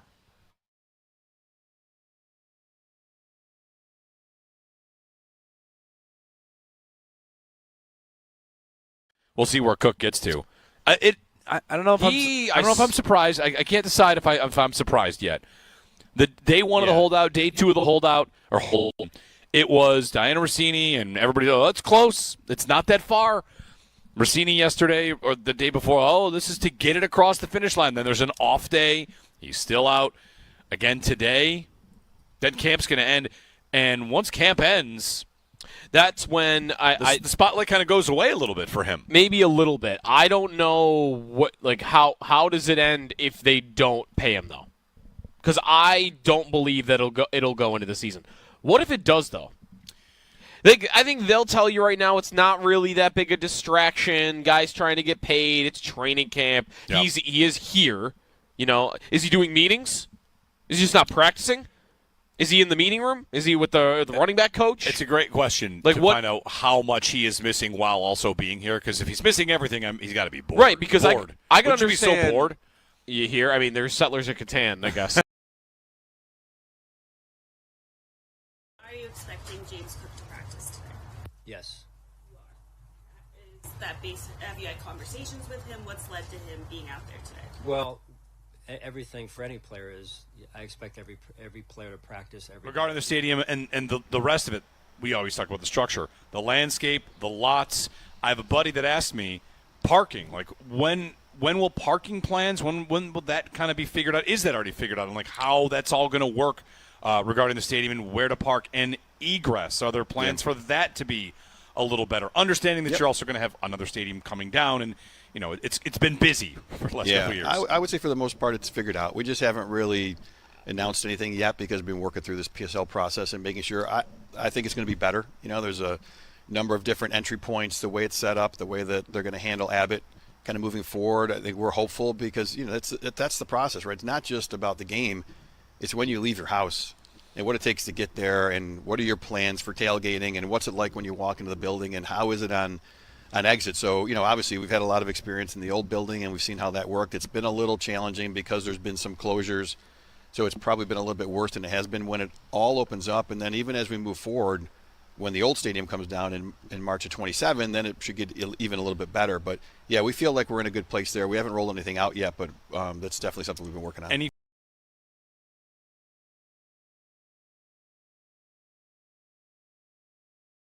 The red zone, like you know where they are. You get in the area where they're likely to score. Right. And if there's a big play, well, then you just go back and cut to that. Right. In hockey, you really never know when it's about to like you could have a scoring play in 3 seconds. Right. So.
I think it's good for Ray as an emergency kicker during the season to get a little bit of maybe a little small warm-up or maybe an extra point, see if we can score and get an extra point there for him. I was very aware that he had the kicking shoe ready to go. I just don't know how, like let's say he scores this weekend, we may have to literally throw his shoe out to him. He's going to have to get it tied. We probably should get Velcro, the old G.I. Joes, the Velcro.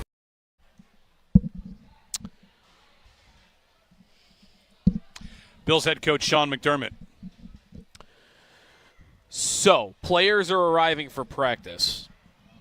I have seen Darrington Evans, Ty Johnson, Ray Davis, Reggie Gilliam, if you want it, all in uniform. A lot of the other offensive players, like all the receivers are out there, all the tight ends are out there. I do not see any sign of James Cook. Not in street clothes or in uniform yet. So he's been through walkthroughs. That's the only one. Like, meetings doesn't surprise me. We talked to Sal earlier about this, and, like, you might be able to find a guy if he's skipping meetings. Walkthroughs, I don't know. I don't know what umbrella that falls under. Because it would not be surprising to me if a guy holding in was doing all the non-practice stuff, but walkthrough kind of his practice. I don't know. So maybe that is new information. All right, Josh Palmer out on the field, not James Cook. Sal says no fights this year. No fights. A few scrums. Alec Anderson got thrown out. No big fights. Okay. It's the last day. You can't fight today. Yeah. You got to fight today. Someone's got to fight today. Someone's got to fight. You gotta have the story. We're ready to hit somebody else. This is how much we care. Someone dropped the gloves right at the start, like USA Canada and the Four Nations, right off the face-off. Milano and Dawkins. Still don't see James. No Cook. James Cook. All right, it's just so. It's all weird. Is it not the weirdest? Is it the weirdest training camp story that we've ever had with them? Because it wasn't a hold-in from the start, but he came and he practiced, and then he held in, and now, it's all strange. It's all weird. I don't know. The fact that he's a running back, I think, also makes it more interesting. I'm sure there were more weird things that happened at camp, like pre-Sean McDermott, but in Sean McDermott's heyday here. Well, here's a good question. Without the Cook thing, what's the second biggest story of camp? It's the injuries they've had. Injuries and how good Trey White looks? Right, yeah, I guess it is. It's probably Trey White. It's Trey White and Matt Milano. Yeah, right. It's your guys that have been staples that you're wondering if their shot still looking really good. And maybe Milano, with Milano, there was it was much more believable, wasn't it? That Milano was still going to be performing at a high level. Troy White doing it, I think, is a surprise. It's camp, so you can only take it to heart so much.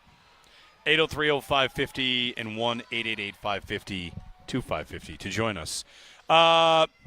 We have a thing we've been meaning to do for days and days and days and haven't done it yet, and this might be the time. Let's just have a little fun right here. Okay. So maybe you're on Facebook, and you know how that goes, right? Facebook, these social media platforms are something else, and Facebook is the place where just the fakest story on earth that no one would think is real is posted as AI just starts heaving the slop at you. Yeah. There's a Bills account that came across my little feed there, and the stories are so absurd and the quotes are so crazy that I think I actually now like this account. Because it's so absurd. Because it's almost like you'd have to go a long way to believe. You have to be someone that that doesn't know anything about anything to think these stories are real. Like the goal of the account can't even be to trick people because it's so unbelievable that who are you tricking? Right. It'll be a picture of Terry McLaurin and say, quote, I called McDermott. I told him to come get me because I want to be a part of what they've got going in Buffalo. Washington is a loser town. Like, no, Terry McLaurin did not say that. Why would anyone think is a loser right? town. No, that didn't happen. Of course that didn't happen. Then it'll be like Michael Hoyt. A picture of him, this would have been like months ago. Yeah. And the quote says, "Yeah, I had some good times in L.A., but I'm not about that. I'm all about bringing a Super Bowl to Buffalo. Buffalo's been in my blood since I was born." And it's like, he did not say that. Now they're going even further. Now these AI accounts that are just making Bills content for people to click and like and, wow, love this team, love my team. Like, I'm going to find one of these. I got to find today's. I saw one where it was that Josh Allen has taken on the entire student loan debt of the 2018 Wyoming collegiate class. Yes. And he paid all their student loans. Like, that didn't happen. Did not happen. And there's these AI pictures of Josh, like, handing a binder to a student in college. Yeah. What are we supposed to do about the existence of this stuff? Didn't he find like a baby leopard or something too? Wasn't that one of them? Or no, McDermott found something at the side. A child on the side of the road. It was abandoned, and he stayed in the child. Yeah. It's this. What are we supposed to do about it? I think enjoy the absurdity. Enjoy of it. That's what I'm. But what do we do about the people that some of them believe it and they see and they're like, listen, I saw McLaurin say he wants to come here, or I saw, like the segment we'll call this Moff AI Bills because it's Mafia Moff AI. Moff AI Bills. I don't know what to do. I think we are supposed to have from fun tragedy to hero. Josh Allen makes life-changing decision to become guardian of abandoned newborn. I guess they did that with Deion Sanders too. Okay. Here's what we need to do, guys. I got an idea. I should once a week I'll write a random one that I just make up and just see how absurd I can make it. Yeah, and then I'll pull one off the Facebook. And you guys have to guess whether I wrote it. I'll give you the account here. That means I have to unfollow it so I don't see these. Here's a good one. Micah Parsons sends NFL into frenzy. Blast Cowboys, hints at Bills move, and says, let's be honest, there's no Super Bowl coming to Dallas anytime soon, but if the Bills pick up the phone, I'd take a pay cut just to chase rings with Josh Allen. That, of course, did not happen. No. All the comments, AI too, it's just. Why? What are the comments? The first comment on this one was that the Bills wouldn't want a guy with that attitude. What's the attitude? The guy wants to win rings with Josh Allen? Yeah. I don't know. I like Owen's idea. I like making this into a game of some sort. I think it's appropriate to have fun with it. Yeah. Yeah. Okay, good. If it's so ridiculous, yes. And I feel like a lot of these are. Paying off the student loan debt of the entire 2018. Like he's Michael Scott's Tots from The Office, basically. So, Moff AI Bills. That's not the account. That's close to it. So, it appears everybody is on the field. And no James Cook? And James Cook isn't even in street clothes. Because he's signing a contract? No, I'm not reporting that. Well, wait, doesn't hold in, if you're not on the field, does hold in become hold out? I don't know. I think so. He rode the bike one day. He went to a tent another day. Hold in implies you are there. You're just not practicing. You're not there. Now we have reached holdout. I think. I don't know. I think this has become a holdout. Should we send Cook an edible arrangement for all the content we got out of this? Because otherwise, what would camp have been about? Yes. Hey, Trevor Lawrence on Travis Hunter. Quote, selfishly, I definitely want him on offense more. Here's another indication that Travis Hunter is still and always has been more likely to shade offense over defense. Yeah. Because this will be your franchise quarterback saying, I want him more. And who makes that case for the defense? Like the middle linebacker? The coordinator, I guess. The coordinator. It's my defensive coordinator against my franchise quarterback. Who wins that? Yeah. Did you hear Liam Cohen, the head coach's explanation on this? No. That he's been doing more on offense because he needed more development on offense. There's more to learn on the offensive side of the ball. All right. He basically said, we can throw him out there a cornerback, tell him what coverage it is, and he'll do it. Whereas offense, he's got to learn more there's more signals to learn on offense. There's audibles. There's being on the same timing as the quarterback. I think he did a good job explaining it. That I'm with you. I expect him to play more on offense, but the coach made a good case for why you're seeing him do more on offense right now in these camp settings than you are defense. I still think they could throw him out there on defense. He also said 80% on offense. 80% of the snaps on offense. Yep. And if he's playing 80% of the snaps on offense, he is not playing 80% on defense. He's probably playing, maybe 40. Extendo Sports, the Northtown Automotive Extra Point Show. James Cook not on the field. Also, after McDermott said he expected him to be. There's 2026 NFL draft news that we can get to very quickly when we come back. That's exciting. Always good. All right, coming up.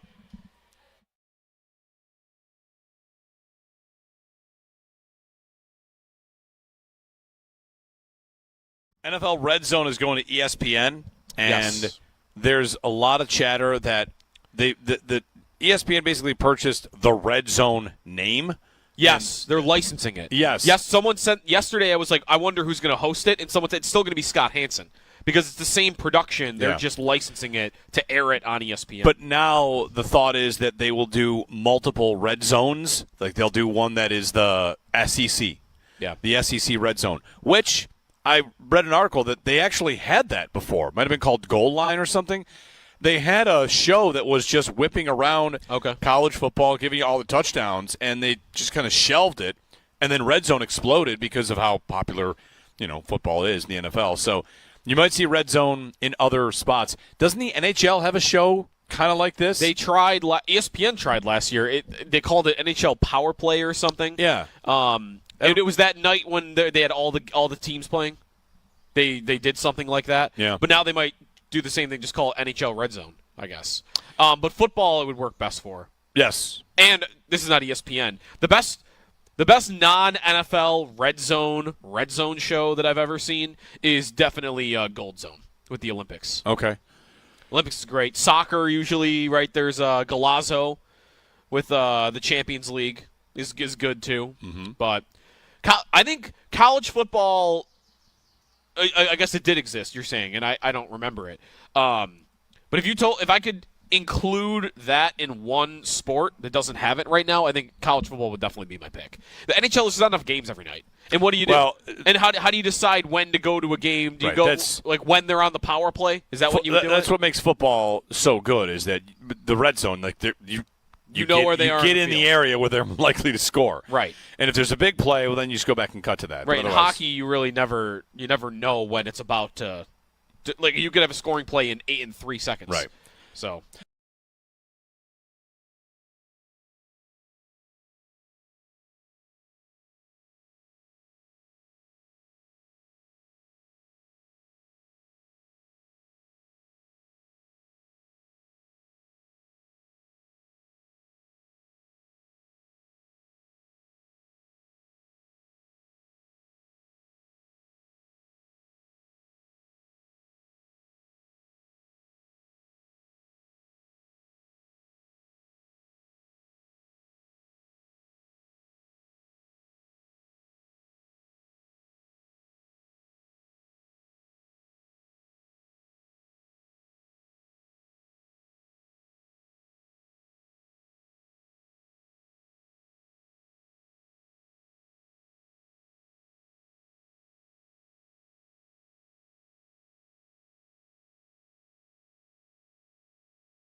All right, you had something about the draft tonight? Yeah, very quickly. Archie Manning says this morning on NFL Network that Arch Manning, his grandson, will not be in the 2026 NFL Draft, that he will stay at Texas. All right. How does he know? He did manipulate Eli, didn't he, in the draft? He could do it with his grandson, too. Very, very, very fast instant trivia. Okay. Warren Sharp tweeted out, best win-loss record versus a division opponent the last decade. 5 teams are 17-3 against a division opponent in the last 10 years. Name those 5 teams. It's over. Oh, against the specific. Yes. So like Bills over Dolphins is not there. They are 16-4. What? 5 teams are 17-3 Wow. against other teams. Chiefs over Raiders. 1. Eagles over Giants. No. How many years? 10. 10 years. Decade. Who's been? Pittsburgh over Cleveland. No. Baltimore over Cleveland. No. There's no Cleveland. There's no Cleveland. What? What about isn't Jacksonville really bad against somebody? Nope. Not this bad. 5 teams. Blank over blank. Tampa over Carolina. No. Is there another Kansas City? Yes. Kansas City over the Chargers? Yes. Is it Kansas City again over the Broncos? Yes. Oh, my. 3 of the 5 are the Chiefs over their division opponents. Ridiculous. They are 51-9 in their What a division in the joke. last decade. That 3 of the division, 5. They better. Did I not say earlier that division's going to give them hell? Right. You want the other 2? Sure. Packers over Bears? Sure, right. And then this is the surprising one. Aaron Rodgers yelled at the fans, I own you. Packers over Bears. Patriots over Jets. Even with the last couple of years? 17-3 over the Jets. Wow. In the last 10 years. Jets, man, you haven't been able to beat Mac Jones and rookie Drake May. That's pretty tough. But how about that? 3 of the 5 are the Chiefs over a divisional opponent. All right. And the Bills are on here a bunch, too. 16-4 against the Dolphins. Are they only and they're 13-7 against the Jets. What are the 4 Dolphins lost? Well, 10 years. 10 years goes back before McDermott. So yeah, we got to run. All right. Thanks to everybody here for all the help from St. John Fisher to our engineers. Tom Manny's coming up to break this all down for us. Thanks to everybody that did everything for us. We showed up and talked. And thanks to James Cook. I don't know what. We'll see if there's any James Cook news. He's missing practice today. He's not here now. He's not here. Northtown Automotive Extra Point Show coming up.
Good morning, everybody. Happy Thursday. Zach Jones, Derek Kramer here on the Northtown Automotive Extra Point Show. It is the final day of training camp over at St. John Fisher. And so with that, we will now quickly go to our Wester Hotline right off the rip here, bring in Sal Capaccio to talk the final day of camp. Sal, good morning. How are we doing? Good, guys. Good morning to you. Final day. It's first day, last day pictures going on out here. It's pretty interesting. There we go. Big news from today. Sean McDermott did speak with the media. He did say he expected James Cook to return to practice, although he kind of played a little bit with his words, saying like he expects everyone out there. Cook, though, at least from what I'm seeing, no sign of practice. Yeah, Cook is not out there from what I've seen, what other people have seen. So apparently what Sean McDermott said was he expected that, but maybe Sean McDermott kind of says that in a lot of different ways, but a lot of guys. I mean, meaning like, expecting someone to practice. Remember last year, Stephon Diggs, how that came across. So you're right. Kind of the wording wasn't indicating he would practice necessarily. But yeah, James Cook, from what we've seen, has not been on the field yet. Sal, jumping to some pretty rapid-fire stuff here. McDermott also saying Josh Allen will not play on Saturday for the Bills' first preseason game, and that the rest of the starters will play around a quarter. What are you thinking about that when it comes to how long the starters should be playing? I would say it's interesting that he said that Josh Allen won't be playing, but the starters will be. But I expect this to pretty much continue through the preseason for a little while due to these injuries. So, yeah, it's interesting that Josh is going to not play. The starters will play.